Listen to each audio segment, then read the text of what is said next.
ಎಡಿ creations YouTube ಚಾನೆಲ್ಗೆ ನಿಮಗೆ ಸ್ವಾಗತ.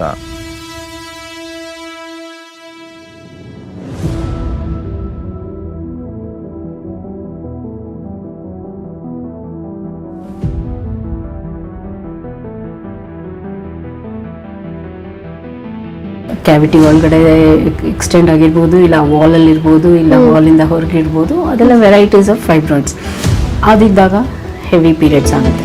ಆ್ಯಂಡ್ ಅದರಿಂದ ಒಂದೊಂದ್ಸಲ ಪ್ರಾಬ್ಲಮ್ಮೇ ಸಾಲ್ವ್ ಆಗಿ ಬ್ಲೀಡಿಂಗ್ ಜಾಸ್ತಿ ಹೋಗೋದು ನಿಂತೋಗ್ಬೋದು.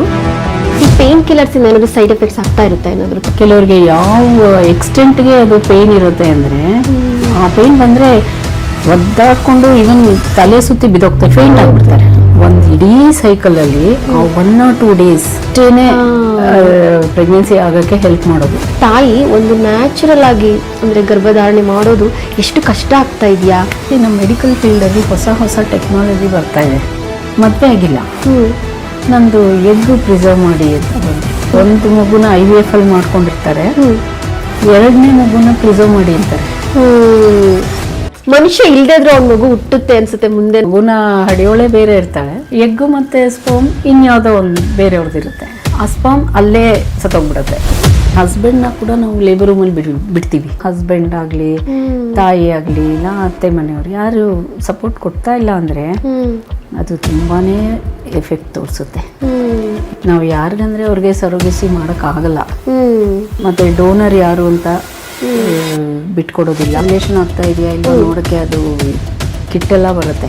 6 months ಅಲ್ಲ ಏನೋ ಪ್ರೆಗ್ನೆನ್ಸಿ ಪಾಸಿಟಿವ್ ಬಂತು. 30,000 ಡೆಲಿವರಿ. ಫಸ್ಟ್ ನಾವು ನಾರ್ಮಲೇ ಟ್ರೈ ಮಾಡಬೇಕು. ಅದಾಗ್ತಾ ಇಲ್ಲ ಅಂದರೆ ಮಾತ್ರನೇ ಸಿಸೇರಿಯನ್ ಮಾಡಬೇಕು. ಅಂದರೆ ಎಪಿಡ್ಯೂರಲ್ ಅನಾಲ್ಜೆಸಿಯಾ ಅಂತ ಕೊಡ್ತೀವಿ. ನೋವೇ ಗೊತ್ತಾಗಲ್ಲ. ಮೆನೋಪಾಸ್ ಆದ್ಮೇಲೆ ಅಂತೂ ತುಂಬ ಇಂಪಾರ್ಟೆಂಟ್ ಫಿಸಿಕಲ್ ಆಕ್ಟಿವಿಟಿ. ಮಗು ಅಳ್ಳಿಲ್ಲ ಅಂದರೆ ನಾವು ಅಳ್ಬೇಕಷ್ಟೇ. Hello doctor. Hi. Welcome to the show. Thank you. ಮತ್ತೆ ಡಾಕ್ಟರ್ ಹೇಗಿದ್ದೀರಾ? ಚೆನ್ನಾಗಿದ್ದೀನಿ. ನೀವು ಹೇಗಿದ್ದೀರಾ? ನಾನು ಚೆನ್ನಾಗಿದ್ದೀನಿ. ನೀವು ತೊಳಿ. ಹಾಂ, ಕುಡಿತೀನಿ.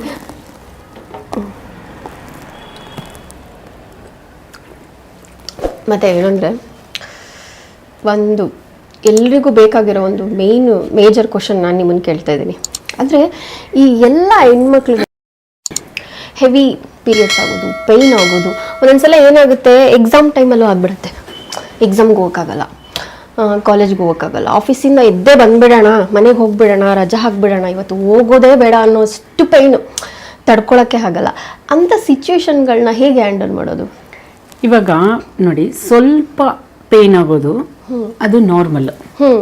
ಯಾಕೆಂದರೆ ಆವ್ಯುಲೇಷನ್ ಅಂತೆಲ್ಲ ಆಗುತ್ತೆ, ಆವಾಗ ಎಗ್ ರಿಲೀಸ್ ಆಗುವಂಥದ್ದು, ಅಲ್ಲಿ ಸ್ವಲ್ಪ ರಪ್ಚರ್ ಆಗುತ್ತೆ. ಅದರಿಂದ ಆಮೇಲೆ ನಾವು ಪೇಯ್ನ್ ಸ್ವಲ್ಪ ಪೀರಿಯಡ್ಸ್ ಟೈಮ್ನಲ್ಲಿ ಅದು ಎಕ್ಸ್ಪೆಕ್ಟ್ ಮಾಡ್ಬೋದು. ಅದನ್ನು ನಾವು ನಾರ್ಮಲ್ ಅಂತ ತಗೋತೀವಿ. ಆಮೇಲೆ ಬ್ಲೀಡಿಂಗ್ ಕೂಡ ಒಂದು 4 to 5 days ಎಲ್ಲ ನಾರ್ಮಲ್ ಅಂತ ತಗೋಬೋದು. ಬಟ್ ಕೆಲವ್ರಿಗೆ ಅಬ್ನಾರ್ಮಲ್ ಆಗಿ ಪೇಯ್ನ್ ಬರೋದು, ಮತ್ತು heavy bleeding, may be 7 days ಇಂದ 1 week, ಇದು 10 days ಆ ಥರ ಎಲ್ಲ ಹೋಗೋದು. ಮತ್ತು ನಂಬರ್ ಆಫ್ ಪ್ಯಾಡ್ಸ್ ಚೇಂಜ್ ಮಾಡೋದು ಕೂಡ ತುಂಬ ಮಾಡ್ತಾ ಇರ್ತಾರೆ. ಪರ್ ಡೇನೇ more than 5 to 6 pads change ಮಾಡೋದು.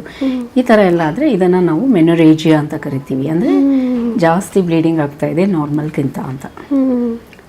ಒಂದು ಮೆನಾರ್ಕೆ ಅಂತ ಅಂದರೆ ಪೀರಿಯಡ್ ಸ್ಟಾರ್ಟ್ ಆಗುತ್ತಲ್ಲ, ಆ ಟೈಮ್ನಲ್ಲಿ ಈ ಟೀನೇಜ್ ಹುಡುಗಿರ್ನಲ್ಲಿ ಸ್ವಲ್ಪ ಬ್ಲೀಡಿಂಗ್ ಜಾಸ್ತಿ ಇರೋ ಚಾನ್ಸಸ್ ಇದೆ.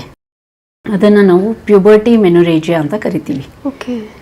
ಅದು ಯಾಕೆ ಅಂದರೆ ಬ್ರೈನ್ ಇನ್ನೂ ಮೆಚ್ಯೂರ್ ಆಗಿರೋದಿಲ್ಲ ಅಷ್ಟೊಂದು. ಈವನ್ ಈ ಸೈಕಲ್ಸ್ ಕೂಡ ಕಂಟ್ರೋಲ್ಡ್ ಬೈ ಬ್ರೈನ್. ಹಾರ್ಮೋನ್ ಯಾವಾಗ ರಿಲೀಸ್ ಆಗಬೇಕು, ಇದು ಹೈಪೋಥಾಲಮಸ್ ಇಂದ ಪಿಟ್ಯೂಟ್ರಿಗೆ ಬಂದು ಅಲ್ಲಿಂದ ಓವರೀಸ್ಗೆ ಬಂದು ಅದನ್ನು ನಾವು ಹೈಪೋಥಾಲಮೋ ಪಿಟ್ಯೂಟ್ರಿ ಓವೇರಿಯನ್ ಆಕ್ಸಿಸ್ ಅಂತ ಹೇಳ್ತೀವಿ. ಆ ಸಿಗ್ನಲ್ಸ್ ಬರುತ್ತೆ, ಅದಕ್ಕೆ ತಕ್ಕಂಥ ಹಾರ್ಮೋನ್ಸ್ ರಿಲೀಸ್ ಆಗುತ್ತೆ. ಅಲ್ಲಿ ಫೈನಲ್ ಆಗಿ ಓವರೀಸಿಂದ ಹಾರ್ಮೋನ್ಸ್ ಬರುತ್ತೆ, ಅದು ಸೈಕ್ಲಿಕಲ್ ಚೇಂಜಸ್ ಆಗುತ್ತೆ, ಅದರಿಂದ ಪೀರಿಯಡ್ಸ್ ಬರುತ್ತೆ.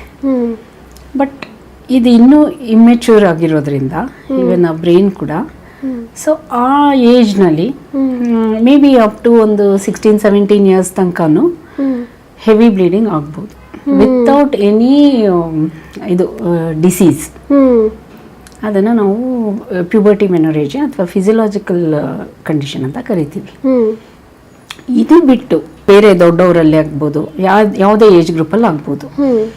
ನಾ ಹೇಳದ್ನಲ್ಲ, ಆವ್ರೇಜ್ ಬ್ಲೀಡಿಂಗಿನ ಜಾಸ್ತಿ ಆದರೆ ಅದನ್ನು ನಾವು ಮೆನೊರೇಜಿಯಾ ಅಂತ ಕರಿತೀವಿ. ಅದಕ್ಕೆ ಬೇಕಾದಷ್ಟು ಕಾರಣಗಳಿರುತ್ತೆ. ಒಂದೊಂದೇ ಸಿಂಪಲ್ ಲ್ಯಾಂಗ್ವೇಜಲ್ಲಿ ಹೇಳಬೇಕಂದ್ರೆ ಒಂದು ಫೈಬ್ರಾಯ್ಡ್ ಅಂತ ಇರ್ಬೋದು. ಅದು ಒಂದು ಸಿಂಪಲ್ ಗಡ್ಡೆ ಯೂಟ್ರಸ್ನಲ್ಲಿ ಇರುತ್ತೆ. ಅದು ಯೂಟ್ರಸ್ ಒಳಗಡೆ ಕ್ಯಾವಿಟಿ ಒಳಗಡೆ ಎಕ್ಸ್ಟೆಂಡ್ ಆಗಿರ್ಬೋದು, ಇಲ್ಲ ವಾಲಲ್ಲಿ ಇರ್ಬೋದು, ಇಲ್ಲ ವಾಲಿಂದ ಹೊರಗೆ ಇರ್ಬೋದು. ಅದೆಲ್ಲ ವೆರೈಟೀಸ್ ಆಫ್ ಫೈಬ್ರಾಯ್ಡ್ಸ್. ಅದಿದ್ದಾಗ ಹೆವಿ ಪೀರಿಯಡ್ಸ್ ಆಗುತ್ತೆ. ಆ್ಯಂಡ್ ಪೇಯ್ನ್ ಅಂತ ಹೇಳಿದ್ರಲ್ಲ, ಡಿಸ್ಮೆನೋರಿಯಾ ಅಂತೀವಿ, ಅದು ಕೂಡ ಪೇಯ್ನ್ ಬರುತ್ತೆ. ಅದು ಫೈಬ್ರಾಯ್ಡ್ಸ್ ಎಲ್ಲ ಇದ್ದಾಗ. ಇನ್ನೊಂದು ವಿದಿನ್ ವಾಲ್ ಒಂದು ಅಡಿನೋಮಯೋಸಿಸ್ ಅಂತ ಆಗುತ್ತೆ. ಅದಾದಾಗ್ಲೂ ಪೇಯ್ನು ಬರುತ್ತೆ, ಬ್ಲೀಡಿಂಗು ಜಾಸ್ತಿ ಆಗುತ್ತೆ. ಇನ್ನು ಕೆಲವು ಕಂಡೀಷನ್ಸಲ್ಲಿ ಈ ಇನ್ನರ್ ಲೇಯರ್ ಆಫ್ ಯೂಟ್ರಸ್ ಅಂತ ಏನು ಹೇಳ್ತೀವಿ, ಅದು ಎಂಡೋಮೆಟ್ರಿಯಮ್ ಅಂತ, ಅದು ಥಿಕ್ನೆಸ್ ಜಾಸ್ತಿ ಆಗ್ತಾ ಹೋಗುತ್ತೆ. ಅಂದರೆ ಅದು ನಾರ್ಮಲ್ ಆಗಿ ಸೈಕ್ಲಿಕಲ್ ಚೇಂಜಸ್ ಏನಾಗುತ್ತೆ ಅಂದರೆ, ಪೀರಿಯಡ್ಸ್ ಟೈಮ್ನಲ್ಲಿ ಅದನ್ನು ಆಚೆ ಹಾಕುತ್ತೆ, ಮತ್ತೆ ಒಂದು 28 ಡೇಸ್ ಆಗೋಷ್ಟರಲ್ಲಿ ಮತ್ತೆಲ್ಲ ಬೆಳ್ಕೊಂಬರುತ್ತೆ, ಮತ್ತೆ ಅದನ್ನು ಆಚೆ ಹಾಕತ್ತೆ, ಮತ್ತೆ ಬೆಳೆಯುತ್ತೆ, ಈ ಥರ. ಸೊ ಆ ಗ್ರೋತು ನಾರ್ಮಲ್ ರೇಟಲ್ಲಿ ಇರದೆ ಜಾಸ್ತಿ ಬೆಳೀತಾ ಇದೆ, ತುಂಬಾನೇ ಅಬ್ನಾರ್ಮಲ್ ಆಗಿ ಥಿಕ್ನೆಸ್ ಬರ್ತಾ ಇದೆ ಅಂದಾಗ ನಾವು ಎಂಡೋಮೆಟ್ರಿಯಲ್ ಹೈಪರ್ಪ್ಲೇಸಿಯಾ ಅಂತ ಹೇಳ್ತೀವಿ. ಅದು ಸಿಂಪಲ್ ಆಗಿರ್ಬೋದು, ಜಸ್ಟ್ ಹಾರ್ಮೋನಲ್ ಇಂಬ್ಯಾಲೆನ್ಸ್ ಆಗಿ ಜಾಸ್ತಿ ಬೆಳೀತಾ ಇರ್ಬೋದು, ಅಥವಾ ಕ್ಯಾನ್ಸರ್ ಅಂತ ಹೇಳ್ತೀವಲ್ಲ, ಅದನ್ನೇನಾದರೂ ಚೇಂಜಸ್ ಆಗಿ ಅದೂ ಈ ಹೈಪರ್ಪ್ಲೇಸಿಯಾ ಆಗೋಕ್ಕೆ ಕಾರಣ ಆಗಿರ್ಬೋದು. ಇದೆಲ್ಲ ಡಿಫ್ರೆಂಟ್ ವೆರೈಟೀಸ್ ಆಫ್ ಎಂಡೋಮೆಟ್ರಿಯಲ್ ಹೈಪರ್ಪ್ಲೇಸಿಯಾ. ಅದರಿಂದ ಬ್ಲೀಡಿಂಗ್ ಜಾಸ್ತಿ ಆಗ್ಬೋದು. ಈ ಥರ ಬೇಕಾದಷ್ಟು ಕಾರಣಗಳಿರುತ್ತೆ ಬ್ಲೀಡಿಂಗ್ ಜಾಸ್ತಿ ಆಗೋಕ್ಕೆ. ಸೊ ನಾವು ಕಂಡುಹಿಡಿಬೇಕು ಏನು ಕಾರಣ ಇದೆ. ಚಿಕ್ಕ ವಯಸ್ಸಲ್ಲಿ ಇನ್ನೂ ಮದುವೆ ಆಗಿಲ್ಲ ಅನ್ನೋಂಥವ್ರಿಗಾದರೆ ನಾವು ಜಾಸ್ತಿ ಇದನ್ನು ಪರ್ವಿಷನಲ್ ಎಕ್ಸಾಮಿನೇಷನ್ ಎಲ್ಲ ಮಾಡೋಕ್ಕೆ ಹೋಗಲ್ಲ. ಮತ್ತು ಅವ್ರಿಗೆ ಸ್ಕ್ಯಾನಿಂಗಲ್ಲಿ ನಾವು ಕಂಡುಹಿಡಿಯೋಕ್ಕೆ ಟ್ರೈ ಮಾಡ್ತೀವಿ ಏನಿರ್ಬೋದು ಅಂತ. ಹಾಗೆ ಹಾರ್ಮೋನಲ್ ಚೇಂಜ್ ಇದು ಲೆವೆಲ್ಸ್ನ ನೋಡಬೇಕಂದ್ರೆ ಬ್ಲಡ್ ಟೆಸ್ಟ್ ಎಲ್ಲ ಮಾಡ್ಬೋದು. ಆಫ್ಟರ್ ಮ್ಯಾರೇಜು ದೊಡ್ಡವರಲ್ಲಿ ಆ ಥರ ಆದಾಗ ನಾವು DNC ಅಂತ ಮಾಡ್ತೀವಿ, ಡಯಾಗ್ನೋಸ್ಟಿಕ್ ಡೈಲಿಟೇಷನ್ ಆ್ಯಂಡ್ ಕ್ಯೂರಟಾಚ್. ಅದನ್ನು ಮಾಡೋದು ಏನಂದರೆ, ನಾವು ಒಳಗಡೆದು ಇನ್ನರ್ ಲೈನಿಂಗ್ ಇರುತ್ತಲ್ಲ ಅದನ್ನು ಸ್ಕ್ರೇಪ್ ಮಾಡಿ ಸ್ವಲ್ಪ ತಗೋತೀವಿ. ಅದರಿಂದ ಒಂದೊಂದ್ಸಲ ಪ್ರಾಬ್ಲಮ್ಮೇ ಸಾಲ್ವ್ ಆಗಿ ಬ್ಲೀಡಿಂಗ್ ಜಾಸ್ತಿ ಹೋಗೋದು ನಿಂತೋಗ್ಬೋದು, ಅಥವಾ ನಮಗದು ಏನು ತೊಂದರೆ ಅನ್ನೋದನ್ನು ತೋರಿಸ್ಬೋದು. ಯಾಕದು ಜಾಸ್ತಿ ಬೆಳೀತಾ ಇದೆ, ಏನು ಹಾರ್ಮೋನಲ್ ಇಂಬ್ಯಾಲೆನ್ಸ್ ಇದೆಯಾ, ಅಥವಾ ಒಳಗಡೆ ಇನ್ನೇನಾದರೂ ತೊಂದರೆ ಇದೆಯಾ, ಅದೆಲ್ಲ ತೋರಿಸುತ್ತೆ ನಮಗೆ. ಸೊ ಸ್ಕ್ಯಾನಿಂಗ್ ಮತ್ತು DNC ಮಾಡೋದ್ರಿಂದ ನಾವು ಸುಮಾರು ಕಂಡೀಷನ್ಸ್ನ ಕಂಡುಹಿಡಿದು ಅದಕ್ಕೆ ತಕ್ಕಂತೆ ಟ್ರೀಟ್ಮೆಂಟ್ ಕೊಡ್ಬೋದು. ಈಗ ಪೇಯ್ನ್ ಬಂದಾಗ ಅಂದರೆ ಪೇಯ್ನ್ ಕಿಲ್ಲರ್ ತೊಗೊಂಡ್ಬಿಡೋದು, 2 ದಿನ 3 ದಿನ ಪೇಯ್ನ್ ಬರಲೇಬಾರ್ದು ನನಗೆ ಅಂತ, ಈ ಪೇಯ್ನ್ ಕಿಲ್ಲರ್ಸಿಂದ ಏನಾದರೂ ಸೈಡ್ ಎಫೆಕ್ಟ್ಸ್ ಆಗ್ತಾ ಇರುತ್ತೆ ಏನಾದರೂ ತೊಗೊಂಡಾಗ ಆ ಟೈಮಲ್ಲಿ? 2 ದಿನ 3 ದಿನ ತಗೊಳ್ಳೋದ್ರಿಂದ ಏನಾಗಲ್ಲ. ಮೇ ಬಿ ಒಂದು ಅಸಿಡಿಟಿ ಆಗ್ಬೋದು ಅಷ್ಟೇ. ಬಟ್ ಆ 2-3 ಡೇಸ್ ತೊಗೊಂಡ್ರೆ ನಿಂತೋಗುತ್ತೆ ಪೇಯ್ನು, ತುಂಬ ಅಷ್ಟೊಂದೇನಿಲ್ಲ ಅಂದರೆ ನಾವು ವರಿ ಮಾಡ್ಕೊಳಕ್ಕೆ ಹೋಗಬಾರ್ದು. ನಾನು ಹೇಳಿದ್ನಲ್ಲ, ಸ್ವಲ್ಪ ಪೇಯ್ನ್ ಆಗೋದು ನಾರ್ಮಲ್. ತಡ್ಕೊಳ್ಳೋ ಅಂಥ ಪೇಯ್ನ್ ಇದೆ ಅಂದರೆ ಏನೂ ಟ್ರೀಟ್ಮೆಂಟೇ ಬೇಡ. ಪ್ರೀಮೆನ್ಸ್ಟ್ರಿಯಲ್ ಸಿಂಪ್ಟಮ್ಸ್ ಅಂತ ಹೇಳ್ತೀವಿ. ಹೊಟ್ಟೆ ನೋವು ಬರ್ಬೋದು, ಇಲ್ಲ ಕಾಲ್ ಸೆಳ್ತ ಆ ಥರ ಬರ್ಬೋದು, ಇಲ್ಲ ಬೆನ್ನು ಬರ್ಬೋದು, ಇಲ್ಲ ಮೂಡು ಒಂಥರ ಇರಿಟಬಲ್ ಆಗೋದು, ಅದೆಲ್ಲ ಆಗ್ಬೋದು. ಸೊ ಇದನ್ನೆಲ್ಲ ನಾವು ಪ್ರೀಮೆನ್ಸ್ಟ್ರಿಯಲ್ ಸಿಂಪ್ಟಮ್ಸ್ ಅಂತ ಹೇಳ್ತೀವಿ. ಸೊ ಇದೆಲ್ಲ ಮೈಲ್ಡ್ ಆಗಿದ್ರೆ ಇದಕ್ಕೇನು ಟ್ರೀಟ್ಮೆಂಟ್ ಬೇಡ. ಬಟ್ ತುಂಬ ತೊಂದರೆ ಕೊಡ್ತಾ ಇದೆ, ನೀವು ಹೇಳ್ದಂಗೆ ಈ ಸ್ಕೂಲ್ ಮಕ್ಕಳು ಇರ್ಬೋದು, ಇಲ್ಲ ಕಾಲೇಜ್ ಮಕ್ಕಳು, ಕೆಲವ್ರಿಗೆ ಯಾವ ಎಕ್ಸ್ಟೆಂಟ್ಗೆ ಅದು ಪೇಯ್ನ್ ಇರುತ್ತೆ ಅಂದರೆ, ಆ ಪೇಯ್ನ್ ಬಂದರೆ ಒದ್ದಾಡ್ಕೊಂಡು ಈವನ್ ತಲೆ ಸುತ್ತಿ ಬಿದ್ದೋಗ್ತಾರೆ, ಫೇಂಟ್ ಆಗಿಬಿಡ್ತಾರೆ. ಆ ಥರ ಆದಾಗ ನಾವು ಏನಾಗಿದೆ ಅಂತ ನೋಡಬೇಕು. ಸೊ ಸುಮಾರು ಜನಕ್ಕೆ ಯಂಗ್ ಏಜಲ್ಲಿ ಬರುತ್ತಲ್ಲ, ಏನು ಅಲ್ಲಿ ಏನು ಡಿಸೀಸ್ ಅಂತ ಏನಿರಲ್ಲ, ಕಾರಣ ನಾವು ಹುಡ್ಕಕ್ಕೆ ಹೋದ್ರೆ ಅಲ್ಲಿ ಏನು ಸಿಗಲ್ಲ. ಬಟ್ ಒಂದೊಂದ್ಸಲ ಜಾಸ್ತಿ ಬ್ಲೀಡಿಂಗ್ ಆಗೋವಾಗ ಕ್ಲಾಟ್ ಆಗುತ್ತೆ. ನಾರ್ಮಲ್ ಆಗಿ ಮೆನ್ಸ್ಟ್ರಿಯಲ್ ಬ್ಲಡ್ ಕ್ಲಾಟ್ ಆಗಲ್ಲ, ಬಟ್ ಜಾಸ್ತಿ ಆಗ್ತಾ ಇದೆ ಅಂದಾಗ ಕ್ಲಾಟ್ ಆಗುತ್ತಲ್ಲ, ಅದು ಪ್ಯಾಸೇಜಿಂದ ಆಚೆ ಹೋಗುವಾಗ ಪೇಯ್ನ್ ಕೊಡುತ್ತೆ. ಡಾಕ್ಟರ್, ಈಗ ನೀವು ಹೇಳ್ತಾ ಇದ್ರಿ ಅಂದರೆ ಒಂದು 2-3 ಡೇಸ್ ಪೇಯ್ನ್ ಕಿಲ್ಲರ್ ತೊಗೊಳೋದ್ರಿಂದ ಏನೂ ಆಗಲ್ಲ ಅಂತ. ಬಟ್ ಇನ್ನೇನಾಗುತ್ತೆ ಅಂದರೆ ಕೆಲವೊಮ್ಮೆ ನಮ್ಮ ಮನೆಗಳಲ್ಲಿ ಫಂಕ್ಷನ್ ಆದರೆ ದೊಡ್ಡೋರು ಹೇಳ್ತಾರೆ, ಫಂಕ್ಷನ್ ಆಗ್ತಿದೆ, ಡೇಟ್ ಆಗಬೇಡ, ಪೀರಿಯಡ್ಸ್ ಆಗಬೇಡ, ನಾನು ಮತ್ತೆ ಎಲ್ಲ ಅದು ಮಾಡಬೇಕು, ಮನೆ ಕ್ಲೀನ್ ಮಾಡಬೇಕು, ಟ್ಯಾಬ್ಲೆಟ್ ತೊಗೊಬಿಡು. ಟ್ರಿಪ್ ಹೋಗಬೇಕಾ, ಟ್ಯಾಬ್ಲೆಟ್ ತೊಗೊಬಿಡು, ಒನ್ ವೀಕ್ ಅದನ್ನು ಮುಂದೆ ಹಾಕಿಬಿಡು ಅಂತೆಲ್ಲ ಹೇಳ್ತಿರ್ತಾರೆ. ಸೊ ಏನಾಗಿದೆ ಇವಾಗ ಅಂದರೆ ಅದು ಮುಂದೆ ಹಾಕೋದು ಅನ್ನೋದು ದೊಡ್ಡ ವಿಷಯ ಅಂತ ಅನಿಸೋದೇ ಇಲ್ಲ. ಈಗ ಹೋಗು ಮೆಡಿಕಲ್ ಶಾಪಲ್ಲಿ ಈ ಥರ ಪೀರಿಯಡ್ಸ್ ಮುಂದಕ್ಕೆ ಹಾಕೋದು, ಒಂದು ಟ್ಯಾಬ್ಲೆಟ್ ಕೊಡಿ ಅಂದರೆ ಈಸಿಯಾಗಿ ಸಿಗುತ್ತೆ, ತೊಗೊಂಬೇಡೋಣ, 1 ವೀಕ್ ನನಗೆ ಏನು ಬೇಕು, ಎಲ್ಲಿ ಹೋಗಬೇಕು, ಫಂಕ್ಷನ್ ಅಟೆಂಡ್ ಮಾಡಬೇಕಾ, ಟ್ರಿಪ್ ಹೋಗ್ಬೇಕಾ, ಟೂರ್, ಆಮೇಲೆ ಅಯ್ಯೋ ತೊಗೊಂಡ್ಬಿಟ್ಟೆ, ತುಂಬ ಹೆವಿ ಬ್ಲೀಡ್ ಆಗ್ತಿದೆ, ಅಯ್ಯೋ ನಂಗೆ ತಡ್ಕೊಳಕ್ಕಾಗ್ತಿಲ್ಲ, ಆ ಥರ ಆಗುತ್ತೆ. ಅಂದರೆ ಇದು ತೊಗೊಳ್ತಾ ಇರೋದು ಏನು ಪ್ರಾಬ್ಲಮ್ ಆಗುತ್ತಾ ಅದಕ್ಕೆ ಅಂತ? ನೀವು ಹೇಳ್ದಂಗೆ ಪೋಸ್ಟ್ಪೋನ್ಮೆಂಟ್ಗೆಲ್ಲ ಟ್ಯಾಬ್ಲೆಟ್ ತಗೊಳ್ಳೋದು ತುಂಬಾ ಹೆವಿ ಡೋಸ್ ಕೊಡಲ್ಲ, ಮತ್ತೆ ಒಂದು ರೆಸ್ಟ್ರಿಕ್ಟೆಡ್ ನಂಬರ್ ಆಫ್ ಡೇಸ್ ಅಷ್ಟೇ ಕೊಡೋದು. ಸೊ ಹಂಗೆ ಕೊಡುವಾಗ ಯೂಶಲಿ ಏನೂ ಪ್ರಾಬ್ಲಮ್ ಆಗಲ್ಲ. ಬಟ್ ತುಂಬಾ ರಿಪೀಟೆಡ್ ಆಗಿ ತಗೊಳ್ತಾ ಇದ್ರೆ ಆ ಸೈಕಲ್ ಇರ್ರೆಗ್ಯುಲರ್ ಆಗ್ಬಿಡುತ್ತೆ. ಅಲ್ಲಿ ನಾವು ಪೋಸ್ಟ್ಪೋನ್ಮೆಂಟ್ಗೆ ಏನು ಟ್ಯಾಬ್ಲೆಟ್ ಕೊಡ್ತೀವಿ ಅಂದ್ರೆ ಹಾರ್ಮೋನ್ಸ್, ಅದು ನಮ್ಮ ಬಾಡಿನಲ್ಲಿ ಇರೋವಂಥ ಹಾರ್ಮೋನೇ. ಈಗ ಪೀರಿಯಡ್ಸ್ ಹೆಂಗಾಗುತ್ತೆ ಅಂದರೆ ಬಾಡಿನಲ್ಲಿ ಈಸ್ಟ್ರೋಜನ್ ಆ್ಯಂಡ್ ಪ್ರೊಜೆಸ್ಟ್ರಾನ್ ಅಂತ ಹಾರ್ಮೋನ್ಸ್ ಇರುತ್ತೆ. ಅದು ಒಂದು ಮೆನ್ಸ್ಟ್ರಿಯೇಷನ್ ಆದಾಗಿಂದ ಹಿಡಿದು ಒಂದು 28 ಡೇಸ್ ತನಕ ಅದ್ರದ್ದು ಲೆವೆಲ್ ಚೇಂಜ್ ಆಗ್ತಾ ಹೋಗುತ್ತೆ.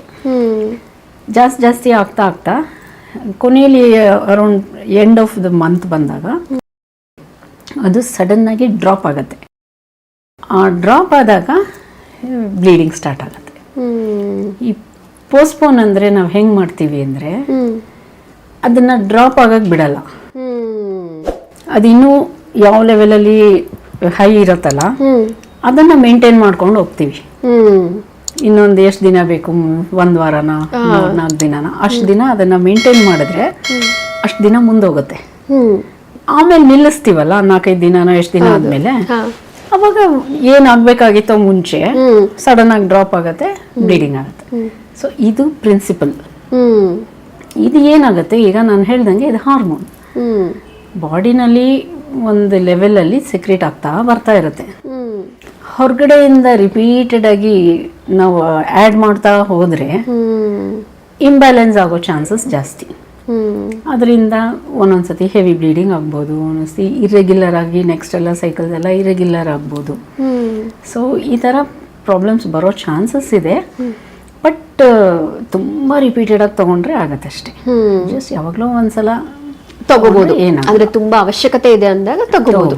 ಓಕೆ, ಹೆಣ್ಮಕ್ಳು ನಾವು ಯೂಶಲಿ ಗೊತ್ತು ನಮ್ಗೆ ಬೇಗ ಇನ್ಫೆಕ್ಷನ್ಸ್ ಆಗತ್ತೆ. ಅಂಥದ್ರಲ್ಲಿ ಯೂರಿನರಿ ಇನ್ಫೆಕ್ಷನ್ಸ್ ಆಗುತ್ತೆ ನಮಗೆ. ಅಂದರೆ ಅದು ಹೇಳ್ಕೊಳಕ್ಕಾಗಲ್ಲ, ಪ್ರಾಬ್ಲಮ್ ಒಳಗಡೆ, ಅದರಿಂದ ಒಂಥರ ನಮ್ಗೆ ಇರಿಟೇಟ್ ಆಗ್ತಾ ಇರುತ್ತೆ, ಅದನ್ನು ಹೆಂಗೆ ಎಕ್ಸ್ಪ್ಲೈನ್ ಕೂಡ ಮಾಡೋಕ್ಕಾಗಲ್ಲ.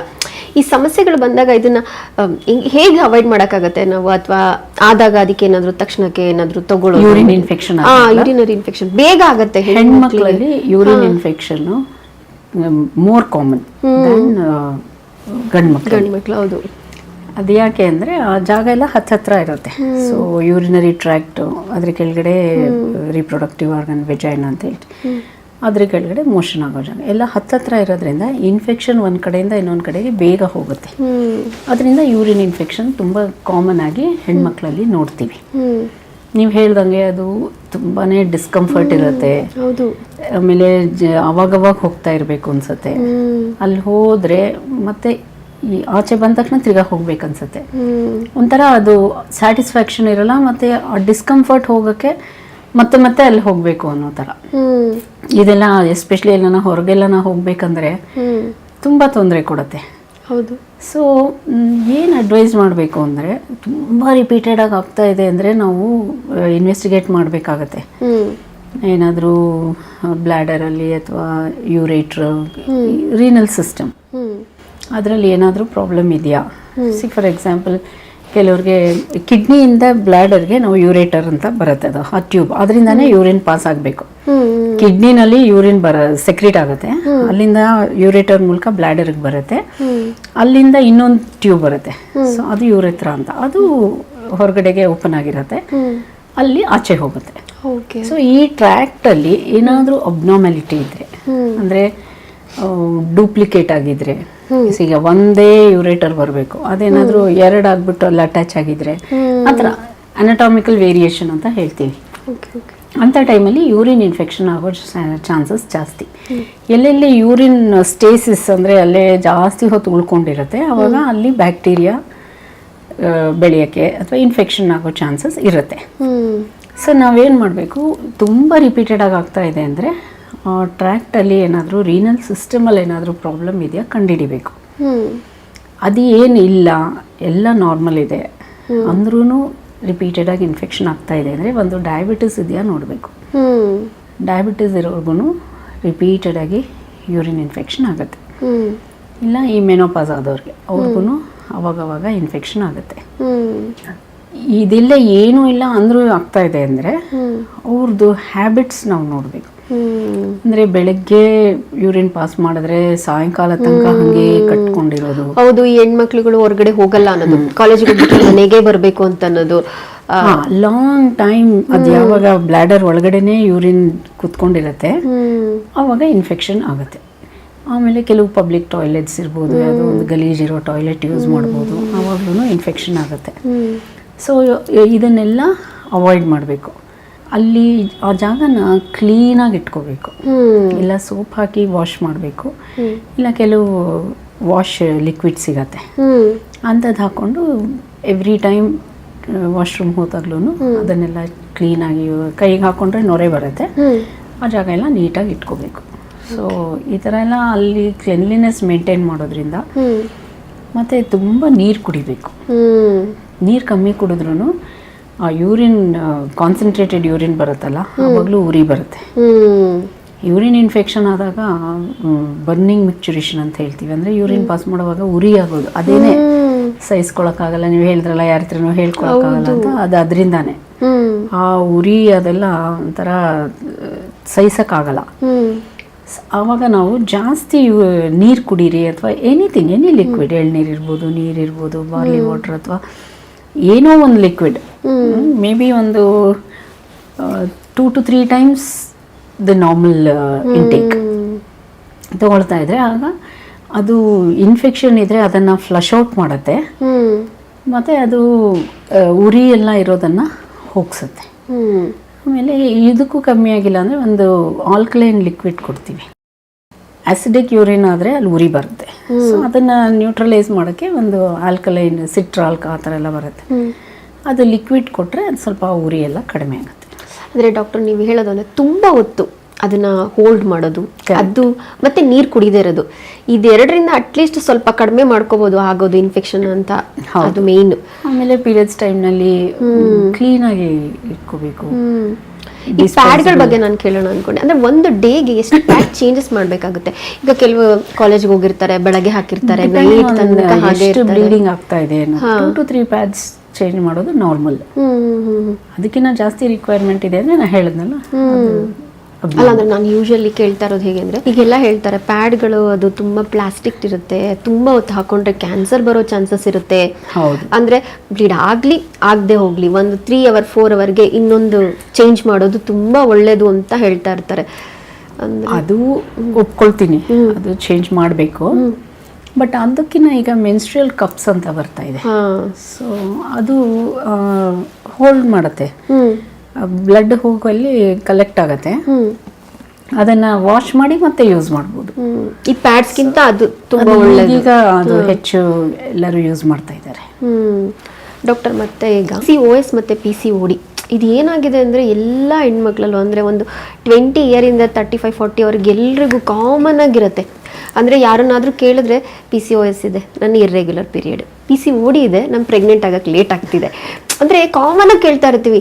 ಈ PCOS ಮತ್ತು PCOD ಇದೆರಡಕ್ಕೂ ಏನು ಡಿಫ್ರೆನ್ಸ್ ಇದೆ? ತುಂಬ ಇದೆಯಾ, ಕಡಿಮೆ? ತುಂಬ ಏನಿಲ್ಲ, ನೀವು ಹೇಳ್ತಾ ಇರೋದು ಕರೆಕ್ಟ್. ಯಾಕೆಂದ್ರೆ ನನ್ನ ಹತ್ರ ಪೇಷಂಟ್ಸ್ ಬರ್ತಾರಲ್ಲ, ಈಗ ನಾರ್ಮಲ್ ಆಗಿ ಪೇಷಂಟ್ ಏನು ಹೇಳಬೇಕು, ಅವ್ರಿಗೆ ಏನು ತೊಂದರೆ ಇದೆ ಅಂತ ಹೇಳಬೇಕು, ನಾವು ಅದನ್ನು ಡಯಾಗ್ನೋಸ್ ಮಾಡಿ ಇಂಥದ್ದು ಇದೆ ನಿಮಗೆ ಅಂತ ಹೇಳಬೇಕು. ಹೌದು.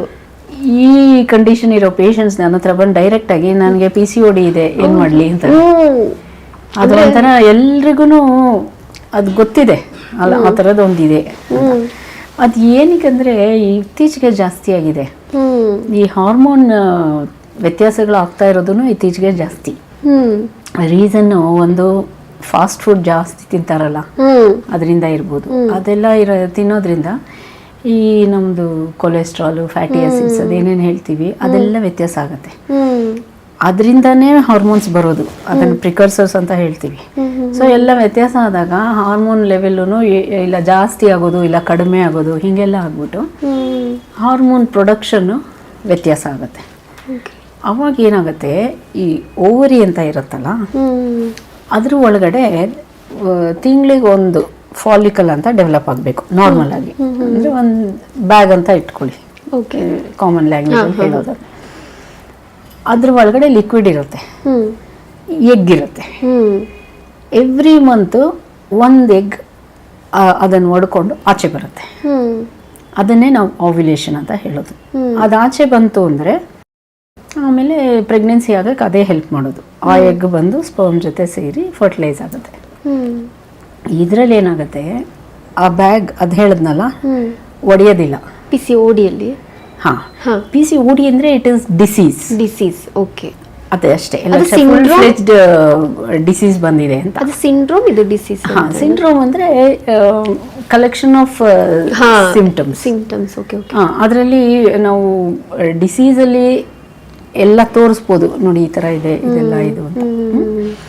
ಸೊ ಅಂದರೆ ಮೈಲ್ಡರ್ ಫಾರ್ಮ್ ಆಫ್ ಡಿಸೀಸ್ ಅಂತ ಇಟ್ಕೊಳ್ಳಿ. PCOS is milder form of PCOD.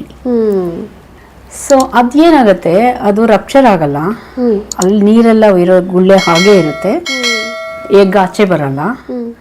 ಆ ಥರ ಎವ್ರಿ ಮಂತ್ ಹಾಗೆ ಆಗಿ ಓವರಿ ಒಳಗಡೆ ಹಿಂಗೆ ಒಂದ್ರ ಕೆಳಗಡೆ ಒಂದು ವಾಟರ್ ಫೀಲ್ಡ್ ಸ್ಯಾಕ್ ಅಂತ ಹೇಳ್ಬೋದು.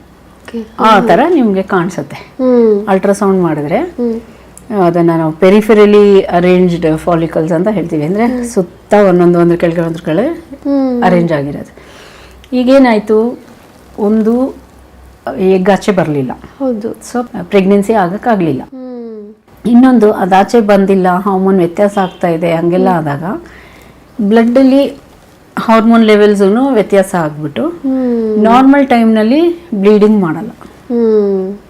ಸೊ ಇಂಥವ್ರಿಗೆ ಕೆಲವು ಟೈಮ್ 2-3 ಮಂತ್ಸ್ಗೆ ಒಂದ್ಸಲ ಬ್ಲೀಡಿಂಗ್ ಆದರೆ ಕಂಟಿನ್ಯೂಸ್ ಆಗ್ತಾ ಇರೋದು. ಹೌದು, ಹಿಂಗೆಲ್ಲ ಸ್ಟಾರ್ಟ್. ಕೆಲವೊಂದ್ಸಲ ಪ್ರೆಗ್ನೆನ್ಸಿ ಅಂತಾನೆ ಅನ್ಕೊಂಡ್ಬಿಟ್ಟಿರ್ತಾರೆ, ನಂಗೆ 2 ಮಂತ್ಸಿಂದ ಆಗ್ತಾ ಇಲ್ಲ, ಮೋಸ್ಟ್ಲಿ ಗೊತ್ತಾಗಿಲ್ಲ, ನೆಕ್ಸ್ಟ್ ಚೆಕ್ ಮಾಡೋಣ, ನನ್ನ ಪ್ರೆಗ್ನೆನ್ಸಿ ಕಿತ್ತಲ್ಲ, ಅವಾಗ ನನ್ನ ಪ್ರೆಗ್ನೆಂಟ್ ಅಂತ ಗೊತ್ತಾಗ್ಬೋದು ಅಂತ. ಬಟ್ ಅದು PCOD ಆಗಿದೆ ನಂಗೆ ಅದಕ್ಕೆ 3 ಮಂತ್ಸ್ ತಗೊಂಡಿದೆ ಅಂತಾನೆ ಗೊತ್ತಿರಲ್ಲ. ಅಂದರೆ ನಾವು ನೋಡುವಾಗ ಕೆಲವ್ರು ಹೇಳ್ತಿರ್ತಾರೆ ನಂಗೆ 2 ಮಂತ್ಸಿಂದ ಆಗಿಲ್ಲ, ನೋಡಬೇಕು ಅಂತ. ಬಟ್ ಅವ್ರು PCOD ಆಗಿರುತ್ತೆ, ಆ್ಯಕ್ಚುಲಿ ಅವ್ರಿಗೆ ಗೊತ್ತೇ ಇರಲ್ಲ. ಕೆಲವೊಬ್ರಿಗೆ ಏನಂದರೆ ಈ 15 ಡೇಸ್ಗೆ ಪೀರಿಯಡ್ಸ್ ಬಂದುಬಿಟ್ಟಿದೆ ನನಗೆ, ಅಂದರೆ 30 ಡೇಸ್ ಕವರ್ ಆಗ್ತಾ ಇಲ್ಲ, ವಿತಿನ್ 20 ಡೇಸಲ್ಲೇ ಆಗ್ತಿದೆ. ಅಂದರೆ ಅದನ್ನು ಹೇಗೆ ನಾವು, ಎಲ್ಲದಕ್ಕೂ ಕಾರಣ ಹಾರ್ಮೋನ್ಸೇ. ಓಕೆ, ಇದು ಬೇಗ ಹಾರ್ಮೋನ್ ಲೆವೆಲ್ ಡ್ರಾಪ್ ಆಗಿಬಿಟ್ರೆ ಬೇಗ ಆಗುತ್ತೆ, ಅದು ಲೇಟ್. ಎಷ್ಟು ದಿನ ಆದ್ರೂ ಲೆವೆಲ್ ಹಂಗೆ ಮೇಂಟೈನ್ ಆಗಿದೆ, ಇಲ್ಲ ಜಾಸ್ತಿ ಆಗ್ತಾ ಇದೆ ಅಂದ್ರೆ ಲೇಟ್ ಆಗುತ್ತೆ. ಇರ್ರೆಗ್ಯುಲರ್ ಆಗ್ತಾ ಹೋಗುತ್ತೆ. ಎಲ್ಲದಕ್ಕೂ ಕಲ್ಪ್ರಿಟ್ ಹಾರ್ಮೋನ್. ಈ ಹಾರ್ಮೋನು ನಮ್ಮನ್ನ ಮನಸ್ಸಿಗೂ ಕೂಡ ಒತ್ತಡನ ತಂದ್ಕೊಡುತ್ತಾ? ಅಂದ್ರೆ ನನ್ನ ಕಸಿನ್ಸ್ಗೆ ಕೋಪದಲ್ಲಿರ್ತಾಳೆ, ನಾನು ಏನಾದ್ರು ಮಾತಾಡಕ್ ಹೋದ್ರೆ ಅವ್ರಮ್ಮ ಹೇಳ್ತಿರ್ತಾರೆ ಅವಳು PCOD ಇದೆ, ಅವಳು ತುಂಬಾ ಕೋಪ, ಅಯ್ಯೋ ಅವಳು ಏರ್ ಫಾಲ್ ಆಗ್ತಿದೆ, ಅವಳಿಗೆ ಇದು ನೀನ್ ಮಾತಾಡ್ಸ್ಬೇಕು. PCODಲಿ ಮೇನ್ ಏನಾಗುತ್ತೆ ಅಂದ್ರೆ, ಒಂದು ಪೀರಿಯಡ್ಸ್ ಕರೆಕ್ಟಾಗಿ ಆಗಲ್ಲ ಅವ್ರಿಗೆಲ್ಲ. ಯೂಶಲಿ 2 to 3 ಮಂತ್ಸ್, ಕೆಲವ್ರಿಗೆ 6 ಮಂತ್ಸ್ ಒಂದ್ಸಲ ಆಗುತ್ತೆ. ಅದು ಮೋಸ್ಟ್ ಕಾಮನ್ ನಾವು ನೋಡೋದು. ಅದು ಬಿಟ್ರೆ ಈ PCOD ಅಂತ ಹೇಳಿದ್ರಲ್ಲ, ಡಿಸೀಸ್, ಎಸ್ಟಾಬ್ಲಿಷ್ಡ್ ಡಿಸೀಸಲ್ಲಿ hair growth on face, in between eyebrows hair growth, upper lips ಮೇಲೆ ಇದೆಲ್ಲ ಜಾಸ್ತಿ ಹೇರ್ ಗ್ರೋತ್ ಆಗಕ್ಕೆ ಸ್ಟಾರ್ಟ್ ಆಗುತ್ತೆ. ಇಲ್ಲ ಅಬ್ಡಮನ್ ಮೇಲೆ, ಬ್ರೆಸ್ಟ್ ಮೇಲೆ ಇಲ್ಲೆಲ್ಲ ಹೇರ್ ಗ್ರೋತ್ ಆಗುತ್ತೆ. ಒಂದೊಂದ್ಸಲ ವಾಯ್ಸು ಹಾರ್ಶ್ ಆಗುತ್ತೆ, ಮೇಲ್ ವಾಯ್ಸ್ ತರ ಟರ್ನ್ ಆಗುತ್ತೆ. ಸೊ ಇದೆಲ್ಲ ಮ್ಯಾಸ್ಕ್ಯುಲೈನ್ ಫೀಚರ್ಸ್. ಬಿಕಾಸ್ ಹಾರ್ಮೋನ್ಸು, ಈ ಟೆಸ್ಟೋಸ್ಟಿರೋನ್ ಅಂತೆಲ್ಲ ಹೇಳ್ತೀವಲ್ಲ, ಅದು ಜಾಸ್ತಿ ಆಗ್ತಾ ಹೋಗುತ್ತೆ. ಅದು ಆ್ಯಕ್ಚುಲಿ ತುಂಬ ಮಿನಿಮಮ್ ಇರಬೇಕು. ಸೊ ಅದು ಜಾಸ್ತಿಯಾಗಿ ಅದ್ರದ್ದು ಕೆಲಸ ಮಾಡ್ತಾ ಇದೆ. ಮತ್ತು ಒಬಿಸಿಟಿ ಬರುತ್ತೆ, ದಪ್ಪ ಆಗ್ತಾ ಆಗುತ್ತೆ. ಸೊ ಪೀರಿಯಡ್ಸ್ ಬರೋದಿಲ್ಲ. ಸೊ ಇದೆಲ್ಲ ಆದಾಗ ಅವ್ರ ಮನಸ್ಸಿಗೆ, ಇವಾಗ ಇಮ್ಯಾಜಿನ್ ಯಾರಿಗಾದ್ರೂ ಕೂದಲು ಜಾಸ್ತಿ ಹಿಂಗೆಲ್ಲ ಬೆಳೀತಾ ಇದೆ, ಇಲ್ಲೆಲ್ಲ ಕೂದಲು ಬರುತ್ತೆ, ಸೊ ಹಿಂಗೆಲ್ಲ ಆಗ್ತಿದೆ ಅಂದಾಗ ನ್ಯಾಚುರಲಿ ಅವ್ರಿಗೆ ಟೆನ್ಷನ್ ಆಗುತ್ತೆ ಆಗುತ್ತೆ. ಅದಕ್ಕೆ ಆ ಥರ ಮಾಡ್ಕೋತಾರೆ. ಬಟ್ ಇದು ಮೆಡಿಕೇಶನ್ ಇಂದ ಕ್ಯೂರ್ ಆಗುತ್ತೆ ಅಲ್ವಾ ಡಾಕ್ಟರ್? ಆಗುತ್ತೆ. ಅದಕ್ಕೆ ನಾವು ಸ್ಟಾರ್ಟಿಂಗಲ್ಲಿ ಮೆಡಿಕೇಶನ್ 4-5 ವೆರೈಟಿ ಆಫ್ ಟ್ಯಾಬ್ಲೆಟ್ಸ್ ಇದೆ, ಅದನ್ನು ಕೊಡ್ತೀವಿ. ಮತ್ತು ಯಂಗ್ ಏಜಲ್ಲಿರೋರಿಗೆಲ್ಲ ನಾವು ಅದನ್ನೇ ಕೊಡೋದು. ಬಟ್ ಮಕ್ಕಳಾಗ್ತಾ ಇಲ್ಲ ಅಂತ ಬಂದಾಗ ಏನಾದರೂ ಬೈಲ್ಯಾಟ್ರಲ್ಲು PCOD ಎಲ್ಲ ಇದ್ದರೆ ಒವೇರಿಯನ್ ಡ್ರಿಲ್ಲಿಂಗ್ ಅಂತ ಮಾಡ್ತೀವಿ. ಅಂದರೆ ಲ್ಯಾಪ್ರೋಸ್ಕೋಪ್ ಉಪಯೋಗಿಸ್ಕೊಂಡು ಇದನ್ನು ಪಂಕ್ಚರ್ ಮಾಡೋದು. ವಾಟ್ ಫೀಲ್ಡ್ ಸ್ಯಾಕ್ಸ್ ಇರುತ್ತಲ್ಲ ಅದನ್ನೆಲ್ಲ ಪಂಕ್ಚರ್ ಮಾಡ್ತಾ ಹೋದರೆ ಆ ಲಿಕ್ವಿಡ್ ಆಚೆ ಬರುತ್ತೆ. ಸೊ ಅವಾಗ ಹಾರ್ಮೋನ್ ಏನೇನಲ್ಲಿ ವ್ಯತ್ಯಾಸ ಆಗಿತ್ತು ಅದು ಕರೆಕ್ಟ್ ಆಗುತ್ತೆ. ಸೊ ನನ್ನ ಪೇಷಂಟ್ಸ್ಗೆ ತುಂಬ ಜನಕ್ಕೆ ಇದು ಲ್ಯಾಪ್ರೋಸ್ಕೋಪಿಕ್ ಒವೇರಿಯನ್ ಡ್ರಿಲ್ಲಿಂಗ್ ಅಂತ ಹೇಳಿದ್ನಲ್ಲ, ಅದು ಮಾಡಿದ್ದು 1 or 2 ಸೈಕಲ್ಸಲ್ಲೇ ಕನ್ಸೀವ್ ಆಗಿದ್ದಾರೆ. ಸೊ ಇನ್ಫರ್ಟಿಲಿಟಿಲಿ ನಮಗೆ PCOD ಇದೆ ಅಂದರೆ ಖುಷಿನೇ ಆಗುತ್ತೆ. ಇದು ಕರೆಕ್ಟಬಲ್ಲು, ಪೇಷಂಟ್ ಖುಷಿ ಆಗುತ್ತೆ, ಪ್ರೆಗ್ನೆಂಟ್ ಆಗ್ತಾರೆ ಅನ್ನೋ ಥರ ಫೀಲಿಂಗ್ ಬರುತ್ತೆ. ಅಂದರೆ PCOD ಇರೋರು ಕೂಡ ಎದುರ್ಕೊಳ್ಳೋ ಅವಶ್ಯಕತೆ ಇಲ್ಲ. ನಾನು ಪ್ರೆಗ್ನೆಂಟ್ ಆಗಕ್ಕೆ ಆಗಲ್ಲ ಅಂತ ಚಾನ್ಸಸ್ ಇದೆ. ಮೆಡಿಕೇಶನ್ ಕೊಡ್ಬೋದು. ಮತ್ತೆ ಏನೋ ಹೇಳಿದ್ನಲ್ಲ, ಹೇರ್ ಗ್ರೋತ್ ಅಂತದೆಲ್ಲ ಜಾಸ್ತಿ ಆದಾಗ್ಲೂ ಅದಕ್ಕೆಲ್ಲ ಮೆಡಿಸಿನ್ಸ್ ಕೊಡ್ಬೋದು. ಡಾಕ್ಟರ್, ಇವಾಗ ಏನಂದರೆ ಮ್ಯಾರೇಜ್ ಕೂಡ ಲೇಟ್ ಆಗುತ್ತೆ. ಸೊ ಮ್ಯಾರೇಜೇ ಲೇಟ್ ಆಗ್ತಿದೆ ಅಂದಮೇಲೆ ಕನ್ಸೀವ್ ಆಗೋದು ಕೂಡ ಲೇಟ್ ಆಗುತ್ತೆ, ಅದು ಆಬ್ವಿಯಸ್ ಆಗಿ. ಅದರಲ್ಲೂ ಈಗ ಏನಂದರೆ ನಾನು ಸೆಟಲ್ ಆಗಬೇಕು, ಕೆರಿಯರ್ ನೋಡಬೇಕು, ನಾನಿನ್ನು 38, 35, ನಾನು 40 ಆಗುತ್ತೆ. ಎಷ್ಟೊಂದು ಜನಕ್ಕಾಗಿದೆ, ಸೆಲೆಬ್ರಿಟೀಸ್ ಎಲ್ಲ ಆಗಿಲ್ವಾ, ಲೇಟಾಗಿ ಅಂದರೆ ಈ ಥರದ್ದು ಬರ್ತಾನೆ ಇರುತ್ತೆ. ಕರೆಕ್ಟ್ ಏಜ್ ಅಂದರೆ ಏಜಲ್ಲಿ ಆದರೆ ಒಳ್ಳೇದು ಅಂತ ಅನ್ಸಿದ್ರೆ ನಿಮಗೆ ಯಾವುದು ಕರೆಕ್ಟ್ ಏಜ್ ಅಂದರೆ? Correct age may be 22 to 28 ಅಂತ ಇಟ್ಕೊಳ್ಳಿ. ಅಷ್ಟು ಅದು ಕರೆಕ್ಟ್ ಪರ್ಫೆಕ್ಟ್ ಏಜ್. ನಾವೇನು ಹೇಳ್ತೀವಿ ಅಂದರೆ ತುಂಬ ಯಂಗ್ ಟೀನೇಜ್ ಪ್ರೆಗ್ನೆನ್ಸಿ ಆಗಬಾರ್ದು. ಯಾಕೆಂದರೆ ಆ ಹುಡುಗಿನೇ ಫಿಸಿಕಲಿ ಫುಲ್ ಡೆವಲಪ್ ಆಗಿರಲ್ಲ. ಅಂಥದ್ರಲ್ಲಿ ಒಳಗಡೆ ಇನ್ನೊಂದು ಮಗು ಡೆವಲಪ್ ಆಗ್ತಾ ಇದೆ ಅಂದರೆ ಅದಕ್ಕೆ ಮ್ಯಾಲ್ ನ್ಯೂಟ್ರಿಷನ್ ಆಗ್ಬೋದು, ಅನಿಮಿಯಾ ಇರ್ಬೋದು, ಸರಿಯಾಗಿ ಡೆವಲಪ್ ಆಗಕ್ಕೆ ಬಿಡೋದಿಲ್ಲ. ಆಮೇಲೆ ಅದರದ್ದೇ ಕೆಲವು ಕಾಂಪ್ಲಿಕೇಶನ್ಸ್ ಇರುತ್ತೆ.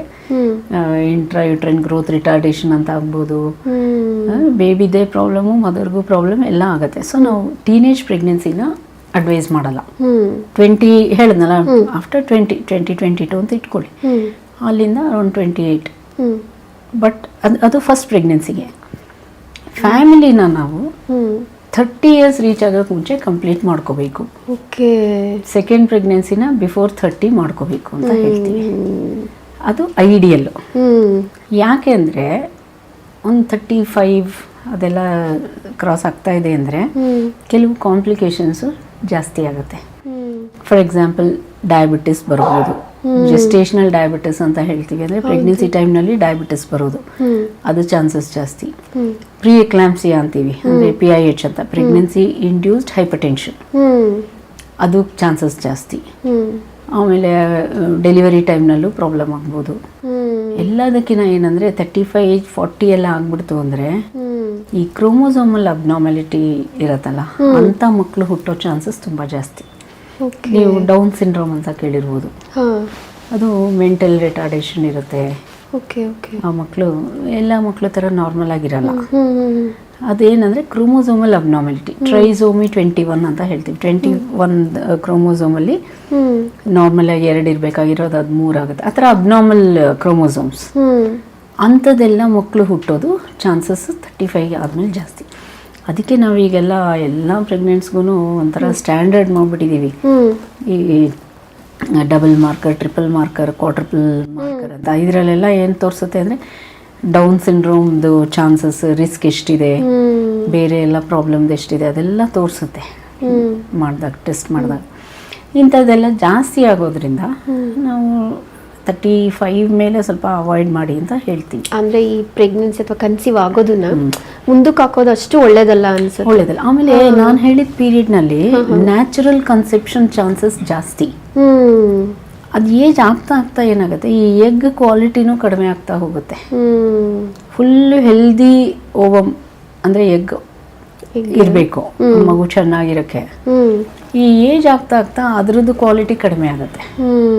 ಈವನ್ ಪೆಟರ್ನಲ್ ಏಜ್ ಕೂಡ ಇಂಪಾರ್ಟೆಂಟು, ಕ್ವಾಲಿಟಿ ಎಲ್ಲ ಬೇಕಾಗುತ್ತೆ. ಸೊ ಇದೆಲ್ಲ ಏಜ್ ಜಾಸ್ತಿ ಆಗ್ತಾ ಇದ್ರೆ ಪ್ರಾಬ್ಲಮ್ ಆಗುತ್ತೆ.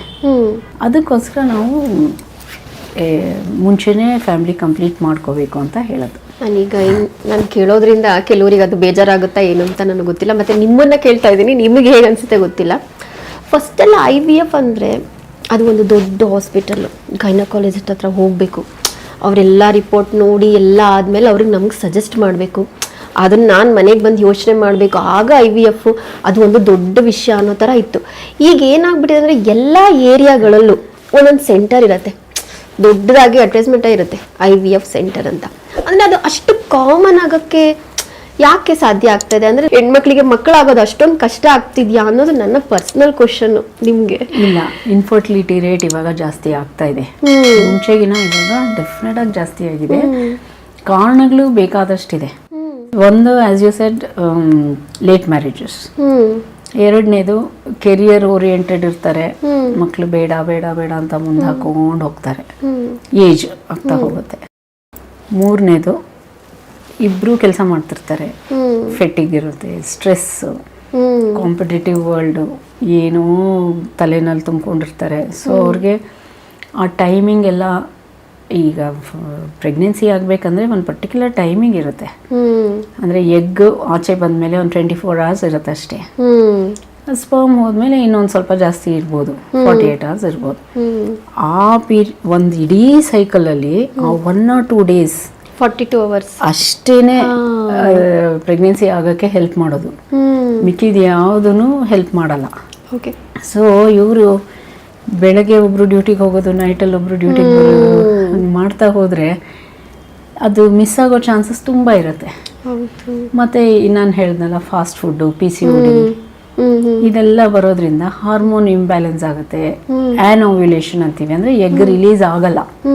ಓವ್ಯುಲೇಷನ್ ಅಂದರೆ ಎಗ್ ರಿಲೀಸ್ ಆಗಬೇಕು, ಆನ್ ಓವ್ಯುಲೇಷನ್ ಅಂದರೆ ರಿಲೀಸ್ ಆಗಲ್ಲ. ಸೊ ಎಗ್ಗೇ ಇಲ್ಲ ಅಂದರೆ ಫರ್ಟಿಲೈಸೇಷನ್ ಎಲ್ಲಾಗುತ್ತೆ.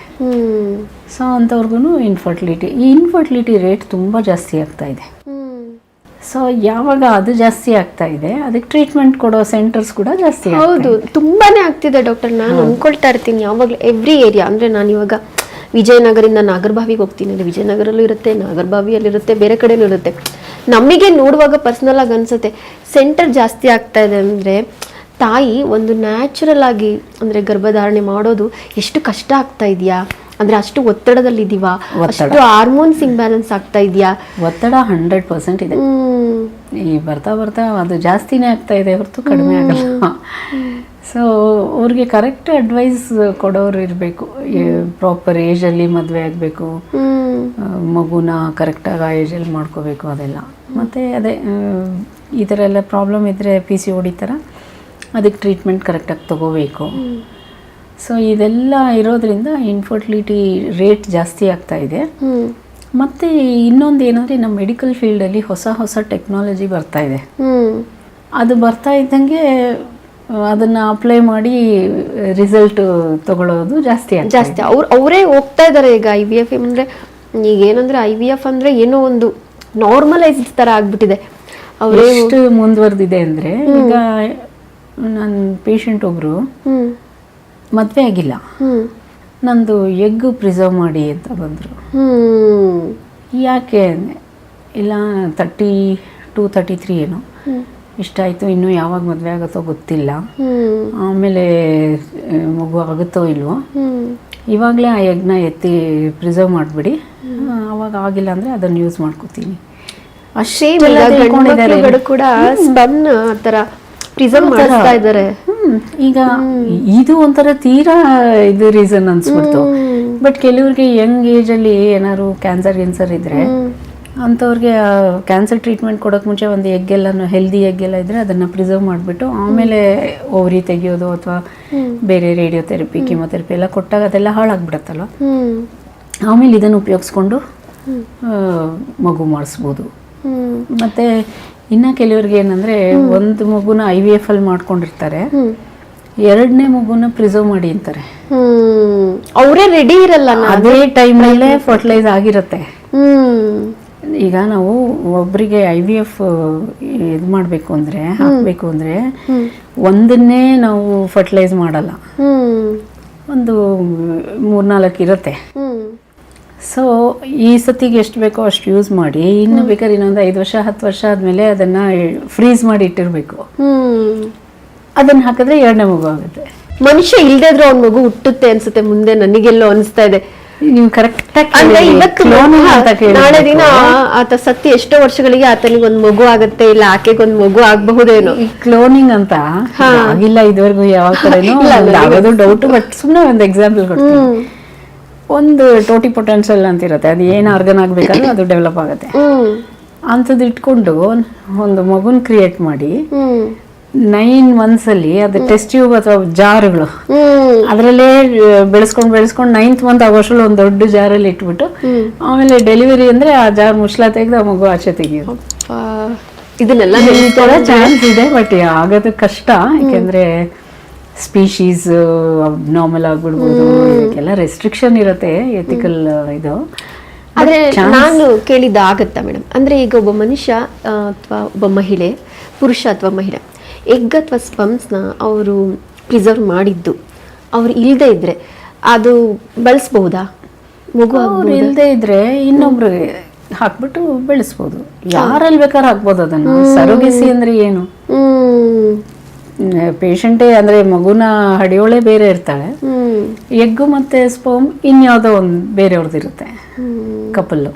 ಅವರಿಬ್ಬರಲ್ಲಿ ಪರ್ಟಿಕ್ಯುಲರ್ಲಿ ಆ ವೈಫಲ್ಲಿ ಮಗು ಬೆಳೆಯೋಕ್ಕಾಗಲ್ಲ ಆ ಥರ ಇದ್ದಾಗ ಅವರಿಬ್ರದನ್ನು ತಗೊಂಡು ಎಗ್ ಆ್ಯಂಡ್ ಸ್ಪರ್ಮ್ನ ಫರ್ಟಿಲೈಸ್ ಮಾಡಿ ಅದನ್ನು ಯಾರು ರೆಡಿ ಇರ್ತಾರೆ ಅದನ್ನು ಯೂಟ್ರಸ್ ಒಳಗಡೆ ಬೆಳೆಸೋಕ್ಕೆ ಆ ಮಹಿಳೆಗೆ ಹಾಕಿ ಡೆಲಿವರಿ ಆದಮೇಲೆ ಮಗುನ ವಾಪಸ್ ಅವ್ರಿಗೆ ಕೊಡೋದು. ಆಕ್ಚುಲಿ ನನಗೆ ಇದು ಆಶ್ಚರ್ಯಕ್ಕಿಂತ ಒಳಗಡೆನೂ ಒಂಥರ ಟಕಟಕ ಅಂತದೆ. ಅಂದರೆ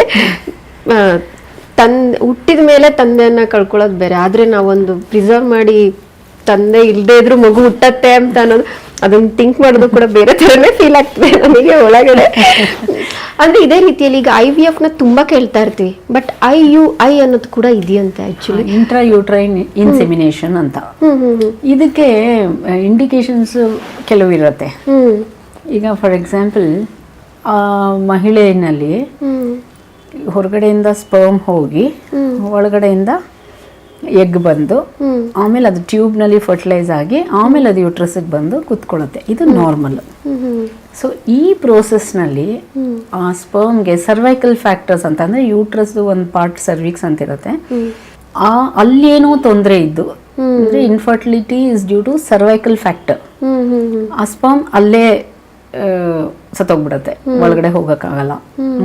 may be anti sperm antibodies ಇರ್ಬೋದು ಆ ಜಾಗದಲ್ಲಿ. ಸೊ ಅಂಥವ್ರಿಗೆ ನಾವು ಡೈರೆಕ್ಟಾಗಿ ಯೂಟ್ರಸ್ ಒಳಗಡೆ ಇದು ಸೆಮೆನ್ನ ಫಸ್ಟ್ ಪ್ರೋಸೆಸ್ ಮಾಡ್ತೀವಿ.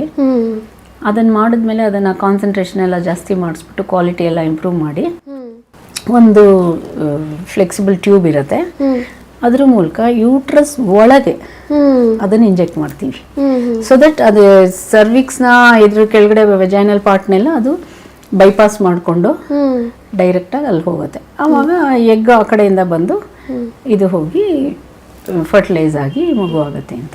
ಈ IUI ಅಥವಾ IVF ಎರಡು ಟ್ರೀಟ್ಮೆಂಟ್ ಪ್ರೊಸೀಜರ್ ಮುಗಿದ್ಮೇಲೆ ಆಕೆ ಪ್ರೆಗ್ನೆಂಟ್ ಆದಮೇಲೆ 9 months ತನಕ ಈ ನಾರ್ಮಲ್ ಪ್ರೆಗ್ನೆನ್ಸಿಗೂ ಈ ಟ್ರೀಟ್ಮೆಂಟ್ ಆದ ಪ್ರೆಗ್ನೆನ್ಸಿಗೂ ಏನು ಡಿಫ್ರೆನ್ಸಸ್ ಇರಲ್ವಾ? ಇರುತ್ತಾ? ಇದರಲ್ಲಿ ಅಬಾರ್ಷನ್ಸ್ ರೇಟ್ ಜಾಸ್ತಿ ಇರುತ್ತೆ IVF ಅಲ್ಲಿ. IUIಲಿ ಸಕ್ಸಸ್ ರೇಟೇ ಕಮ್ಮಿ, ಸ್ವಲ್ಪ ಮೇ ಬಿ ಅರೌಂಡ್ 20% ಇರ್ಬೋದು.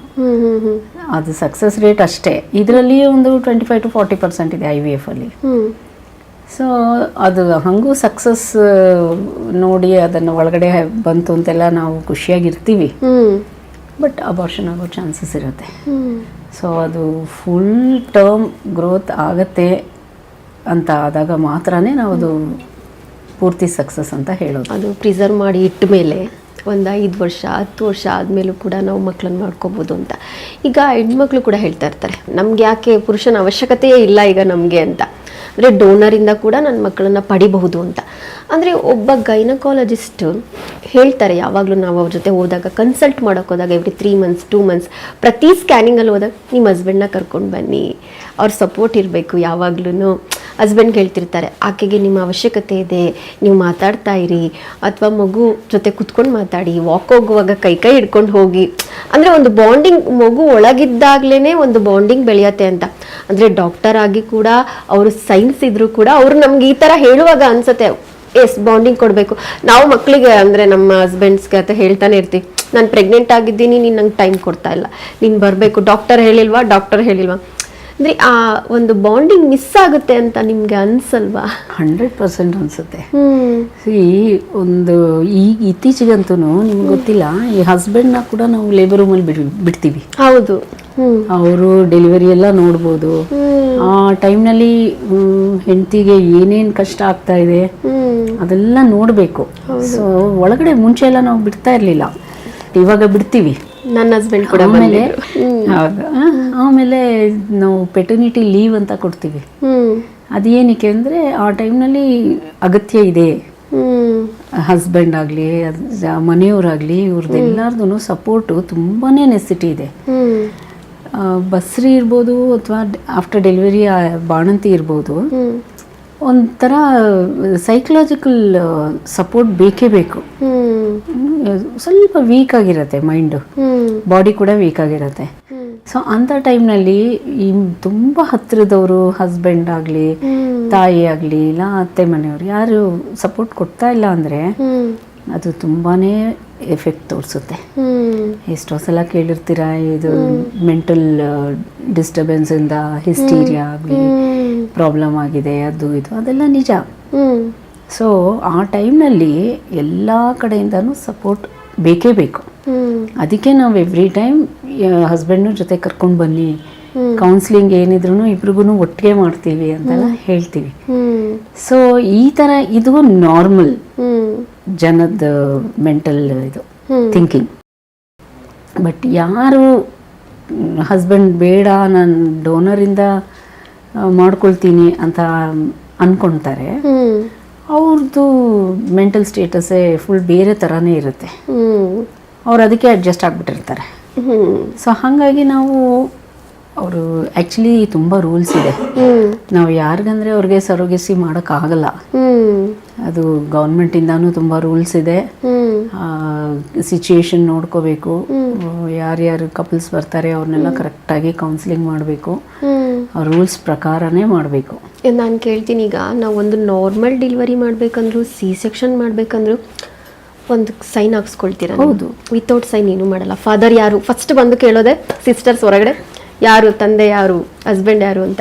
ನೀವು ಹೀಗೆ ಬಂದು ಪ್ರೆಗ್ನೆಂಟ್ ಆಗಿ ನಾನು ಮಗು ಮಾಡ್ಕೊಳ್ತೀನಿ, ನಾನು ಸಿಂಗಲ್ ಪೇರೆಂಟ್ ಆಗಿರ್ತೀನಿ ಅಂತ ಅಂದಾಗ ಅವರಿಗೆ ಯಾವ ರೀತಿ ನೀವು ನೋಡ್ತೀರಾ? ಅವ್ರಿಗೆ ಗೈಡೆನ್ಸ್ ಆಗಿರ್ಬೋದು, ಹೇಗೆ ಅವ್ರು ಬಂದು ಅಪ್ರೋಚ್ ಮಾಡ್ತಾರೆ ನಿಮಗೆ ಅಂತ?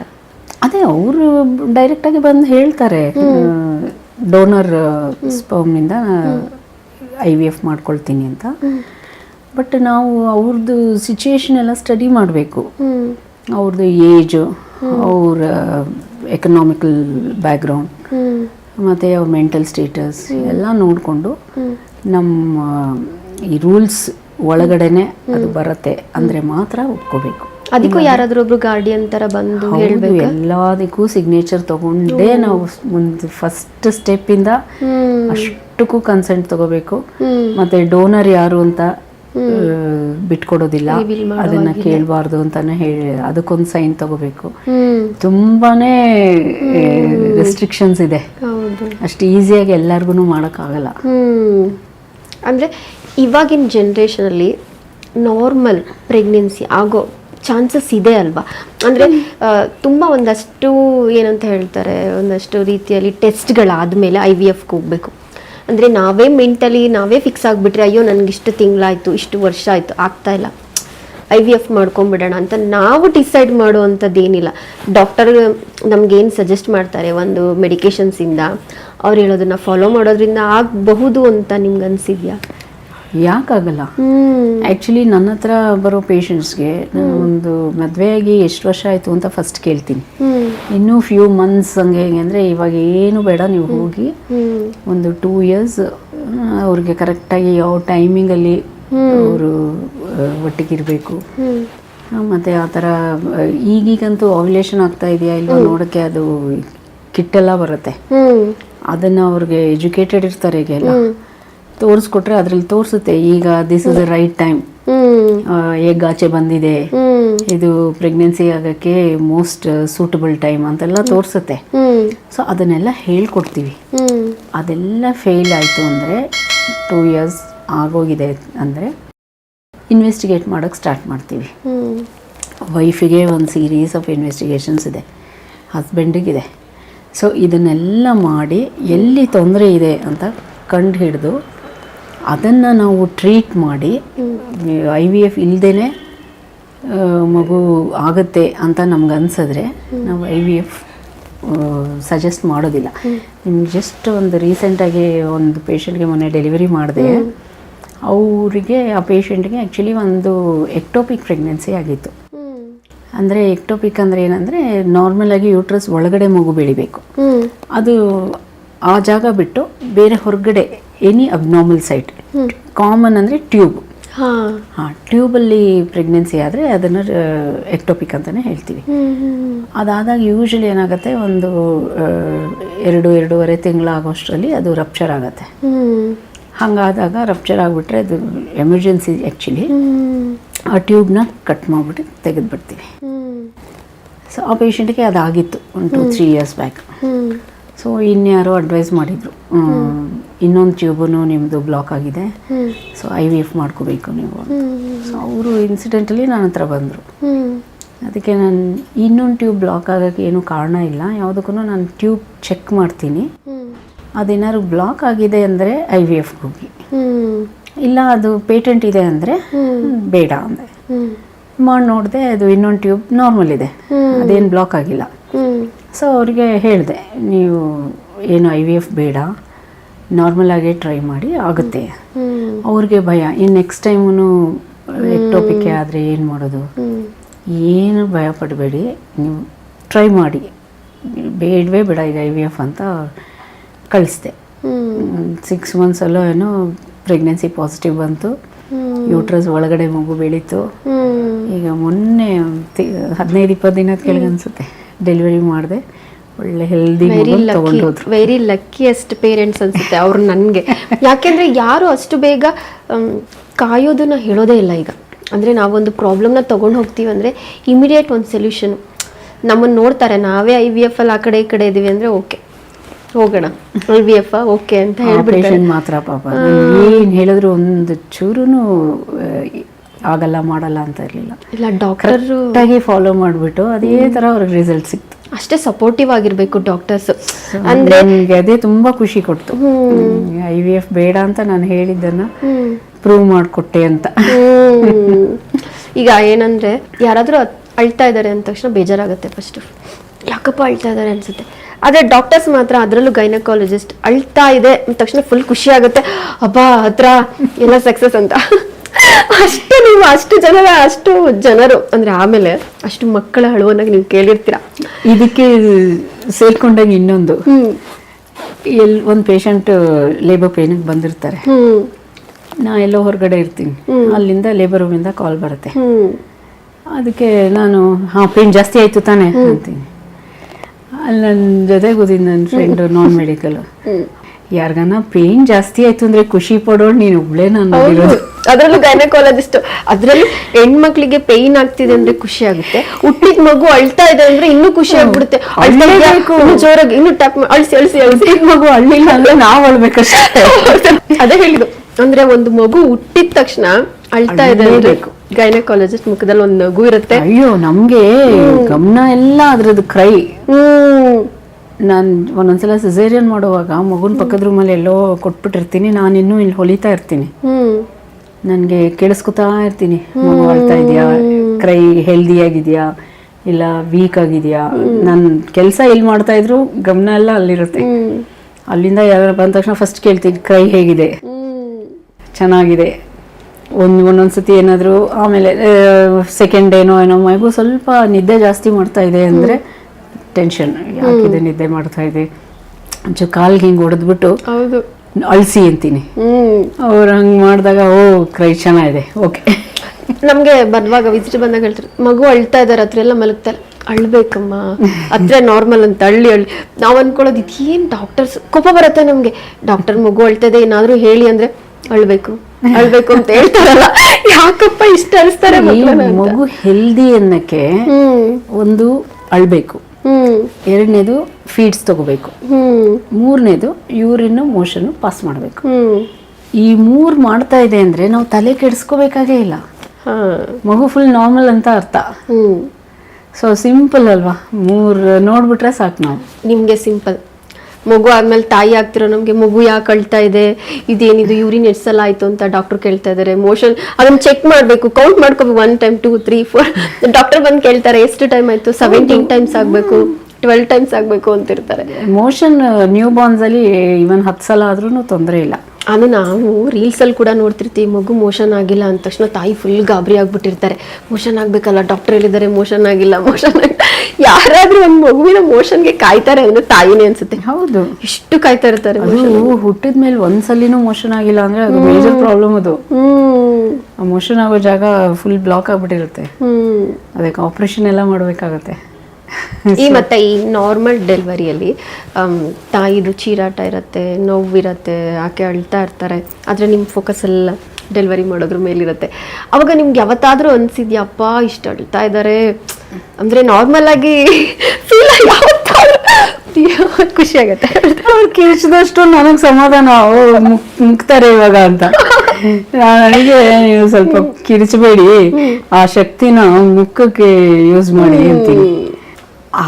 ಇದೆಲ್ಲ ಹೊಟ್ಟೋಗಿದೆ ಅಂದ್ರೆ ಎಷ್ಟು ಕೈಯಿಂದ ಇಲ್ಲಿವರೆಗೂ ಡೆಲಿವರಿ ಆಗಿರ್ಬೋದು, ಎಷ್ಟು ಮಕ್ಕಳನ್ನ ನೀವು ಎತ್ಕೊಂಡಿರ್ಬೋದು? ಇವಾಗ ಒಂದು 30,000 ಡೆಲಿವರಿ. ಅಬ್ಬಾ, ನೀವು ಫಸ್ಟ್ ಆ ಮಕ್ಕಳನ್ನೆಲ್ಲ ಕೈಯಲ್ಲಿ ಫಸ್ಟ್ 30,000 ನಾನೇ, ಇನ್ಯಾರು ಗ್ರೇಟ್.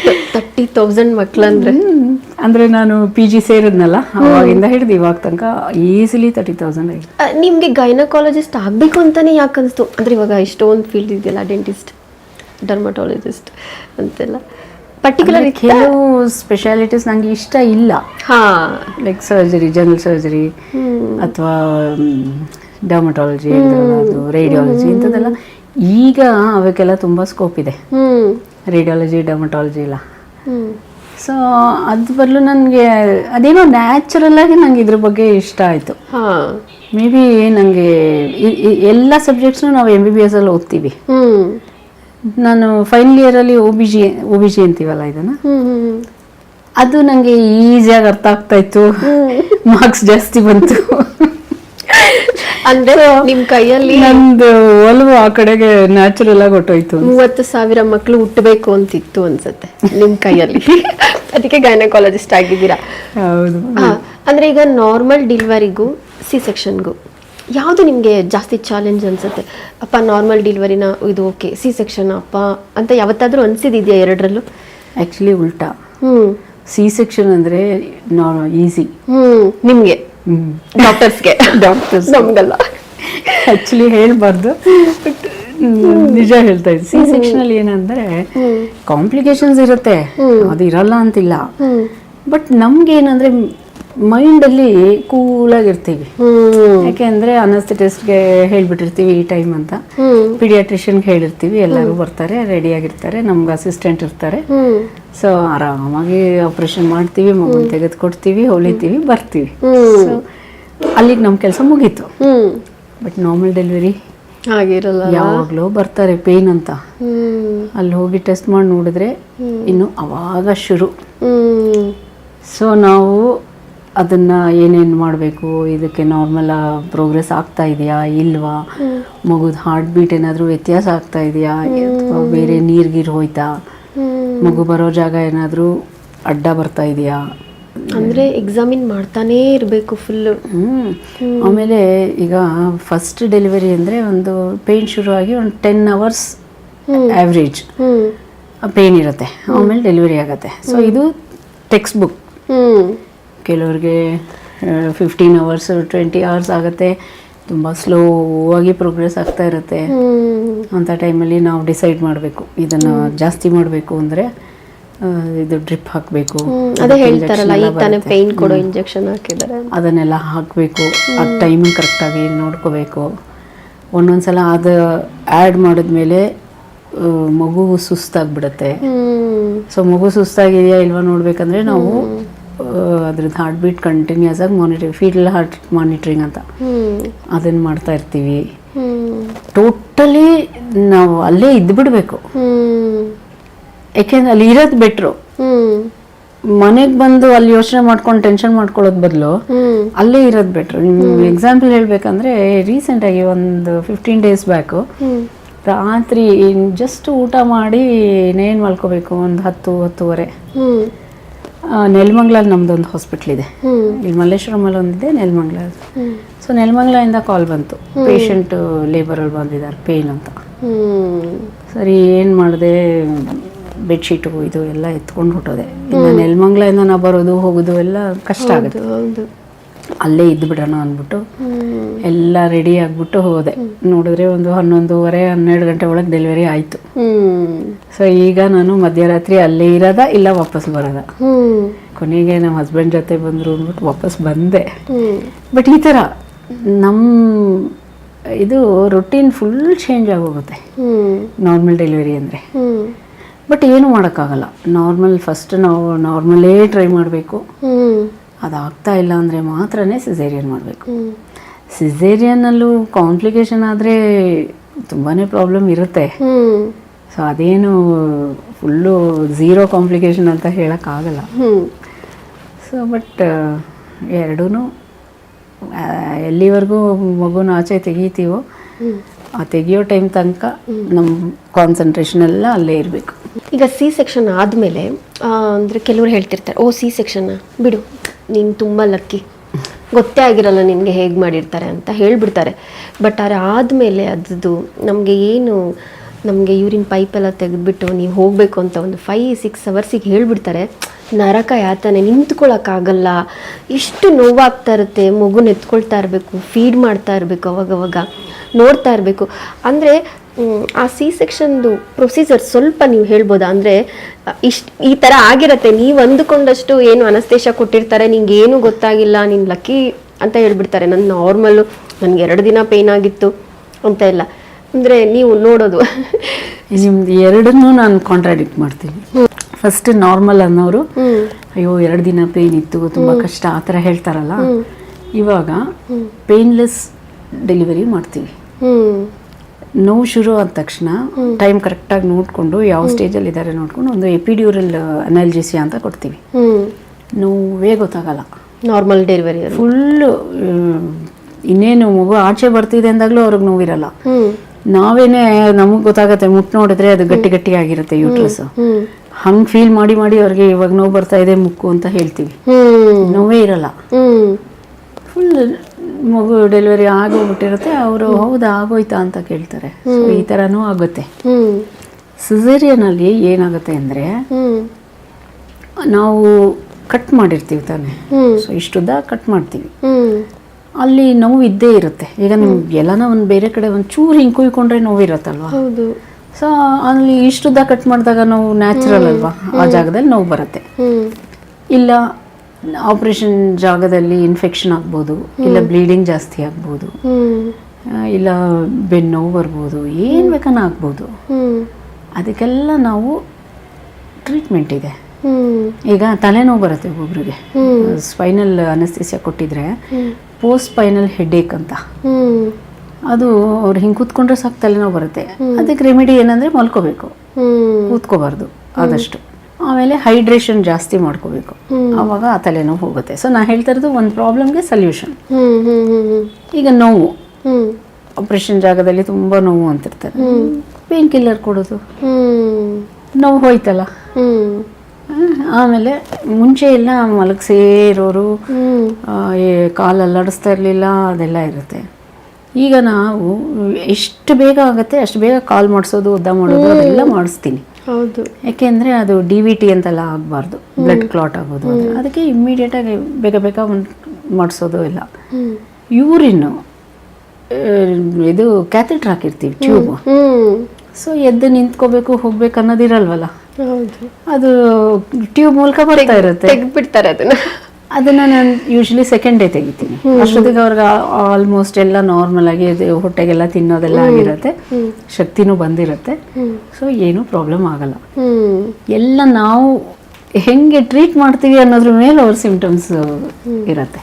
ಓಕೆ, ಇವಾಗ ವೆಯ್ಟ್ ಲಿಫ್ಟ್ ಮಾಡಬಾರ್ದು ಅಂತ ಹೇಳ್ತಾರೆ. ಅಂದರೆ ನಂದೇ ತಗೊಂಡ್ರೆ ನಾನು ಒಂದು 3 months ಆದಮೇಲೆ ಸ್ವಲ್ಪ ನೀರೆಲ್ಲ ಎತ್ಕೊಂಡು ಹೋಗೋದು ಸೆಕೆಂಡ್ ಫ್ಲೋರಿಗೆ, ಅದೆಲ್ಲ ಮಾಡಿದೆ, ಪೇಯ್ನ್ ಸ್ಟಾರ್ಟ್ ಆಯಿತು. ಸೊ ನನ್ನ ಗೈನಕಾಲಜಿಸ್ಟ್ ಹತ್ರ ಹೋದಾಗ ಅವ್ರು ಒಂದು ಸಜೆಸ್ಟ್ ಮಾಡಿದ್ರು, ನನಗೆ 15 year ಆಗಿದೆ, ನಮ್ಮದು C-section, ನಾನೇ ವೆಯ್ಟ್ ಲಿಫ್ಟ್ ಮಾಡ್ತಾ ಇಲ್ಲ, ನಿಮಗೆ ಯಾರು ಹೇಳಿದ್ದು ವೆಯ್ಟ್ ಲಿಫ್ಟ್ ಮಾಡೋಕ್ಕೆ? ಬೇರೆ ಎಲ್ಲ ಹೌಸ್ ಹೋಲ್ಡ್ ಕೆಲಸಗಳನ್ನ ನೀವು ಮಾಡಿ, ಬೇಡ ಅನ್ನಲ್ಲ, ಭಾರ ಎತ್ತಕ್ಕೆ ಹೋಗಬೇಡಿ, ನಾವು 7 ಲೇಯರ್ ಕಟ್ ಪರ್ಮನೆಂಟ್ ಅಲ್ಲ. ಯೂಶಲಿ ಏನೇ ಆಪ್ರೇಷನ್, ಸಿಸೇರಿಯನ್ ಒಂದೇ ಅಂತಲ್ಲ, ಯಾವುದೇ ಹೊಟ್ಟೆ ಕೊಯ್ದು ಆಪ್ರೇಷನ್ ಮಾಡಿದ್ರು ಕೂಡ ಒಂದು 6 months ಭಾರ ಎತ್ತಬೇಡಿ ಅಂತೀವಿ. ಒಳಗಡೆ ನಾವು ಹೊರಗಡೆ ಕಾಣೋ ಸ್ಟಿಚ್ ಬೇರೆ, ಒಳಗಡೆ ಎಲ್ಲ ಲೇಯರ್ ಹೊಲ್ದಿರ್ತೀವಿ. ಸೊ ಭಾರ ಎತ್ತವಾಗ ಒಳಗಡೆ ಇಂಟ್ರಾ ಅಬ್ಡಾಮಿನಲ್ ಪ್ರೆಷರ್ ಜಾಸ್ತಿ ಆಗಿ ಅದೇನಾದ್ರು ಬಿಟ್ಕೊಂಡು ಆವಾಗ ನೋವು ಬರೋದು ಅಂಥದ್ದೆಲ್ಲ ಆಗೋ ಚಾನ್ಸ್ ಇರುತ್ತೆ. ಅದು ಹೀಲ್ ಆಗೋಕ್ಕೆ ಸ್ವಲ್ಪ ಟೈಮ್ ಬೇಕು. ಅದಕ್ಕೋಸ್ಕರ 6 months ಭಾರ ಎತ್ತಬೇಡಿ ಅಂತೀವಿ ಅಷ್ಟೇ, ತೀರಾ ಪರ್ಮನೆಂಟ್ ಆಗೆಲ್ಲ ಹೇಳಲ್ಲ. ಓಕೆ, ಈ ಮೆನೋಪಾಸ್ ಅನ್ನೋದು ಯಾವ ಏಜಲ್ಲಿ ಸ್ಟಾರ್ಟ್ ಆಗುತ್ತೆ? 45ನ ಆವ್ರೇಜ್ ಅಂತ ಇಟ್ಕೋಬೋದು, ಬಟ್ ಇವಾಗ ಅರ್ಲಿ ಮೆನೋಪಾಸ್ ಆಗ್ತಾ ಇದೆ. ಸೊ ಆಫ್ಟರ್ 40 ಎನಿ ಟೈಮ್ ಆಗ್ಬೋದು. 50ವರೆಗೂ ನಾರ್ಮಲ್ ಏಜ್ ಅಂತ ಹೇಳ್ಬೋದು. ಬಟ್ ಬಿಯಾಂಡ್ 50 ಇನ್ನೂ ಆಗ್ತಾ ಇದೆ ಅಂದರೆ ಏನಾಗಿದೆ ನೋಡ್ಬೇಕು. 55 ತನಕ ಎಲ್ಲ ಆದರೆ ಒಳಗಡೆ ಡೆಫಿನೆಟ್ ಪ್ರಾಬ್ಲಮ್ ಇರುತ್ತೆ. ಅಂದರೆ ಈ 40-45 ಆಗ್ಬಿಟ್ಟಿದೆ ಮೆನೋಪಾಸ್ ಅಂತ ಹೇಳ್ತಾರೆ, ಆಗ್ಬೋದು, ಚಾನ್ಸಸ್ ಇದೆಯಾ? ಅದು ಆಗಕ್ಕೆ ಏನಾದರೂ ಹಾರ್ಮೋನ್ ಇಂಬ್ಯಾಲೆನ್ಸ್ ಆಗೋದು ಅದು ಇದು ಬೇರೆ ಕಾರಣಗಳಿರತ್ತಾ, ಅಥವಾ ಒಬ್ಬೊಬ್ರಿಗೆ ಒಂದೊಂದು ಥರ ಇರುತ್ತಾ? 3 ಥರ ಮೆನೋಪಾಸ್ ಆಗುತ್ತೆ. ಒಂದು ಎವ್ರಿ ಮಂತ್ ರೆಗ್ಯುಲರ್ ಆಗಿ ಆಗ್ತಾ ಇರುತ್ತೆ, ಸಡನ್ ಆಗಿ 1 month ಆಗದೇ ಇಲ್ಲ, ಇದು ಒಂದು ರೀತಿ. ಎರಡನೇದು ಈ ಮಂತ್ ನಾರ್ಮಲ್ ಆಗುತ್ತೆ, ನೆಕ್ಸ್ಟ್ ಮಂತ್ ಸ್ವಲ್ಪ ಕಡಿಮೆ, ಆದರೆ ನೆಕ್ಸ್ಟ್ ಮಂತ್ ಇನ್ನೂ ಕಡಿಮೆ, ಆದರೆ ನೆಕ್ಸ್ಟ್ ಮಂತ್ ಚೂರಾಗಿ ಆಮೇಲೆ ನಿಂತೇ ಹೋಗುತ್ತೆ, ಇದು ನಾರ್ಮಲ್.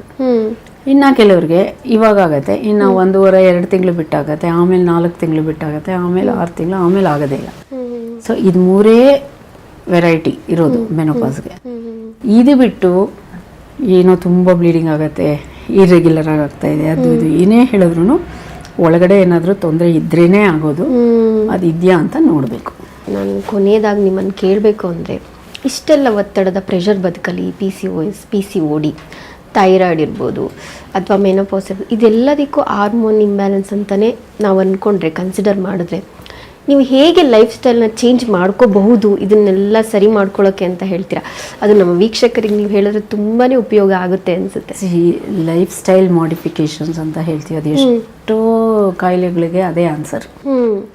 ಏನದು ಲೈಫ್ ಸ್ಟೈಲ್ನ ಚೇಂಜ್ ಮಾಡ್ಕೋಬೇಕು ಅಂದರೆ, ಫಸ್ಟ್ ಬರೋದು ಸ್ಟ್ರೆಸ್ನ ಕಡಿಮೆ ಮಾಡ್ಕೋಬೇಕು.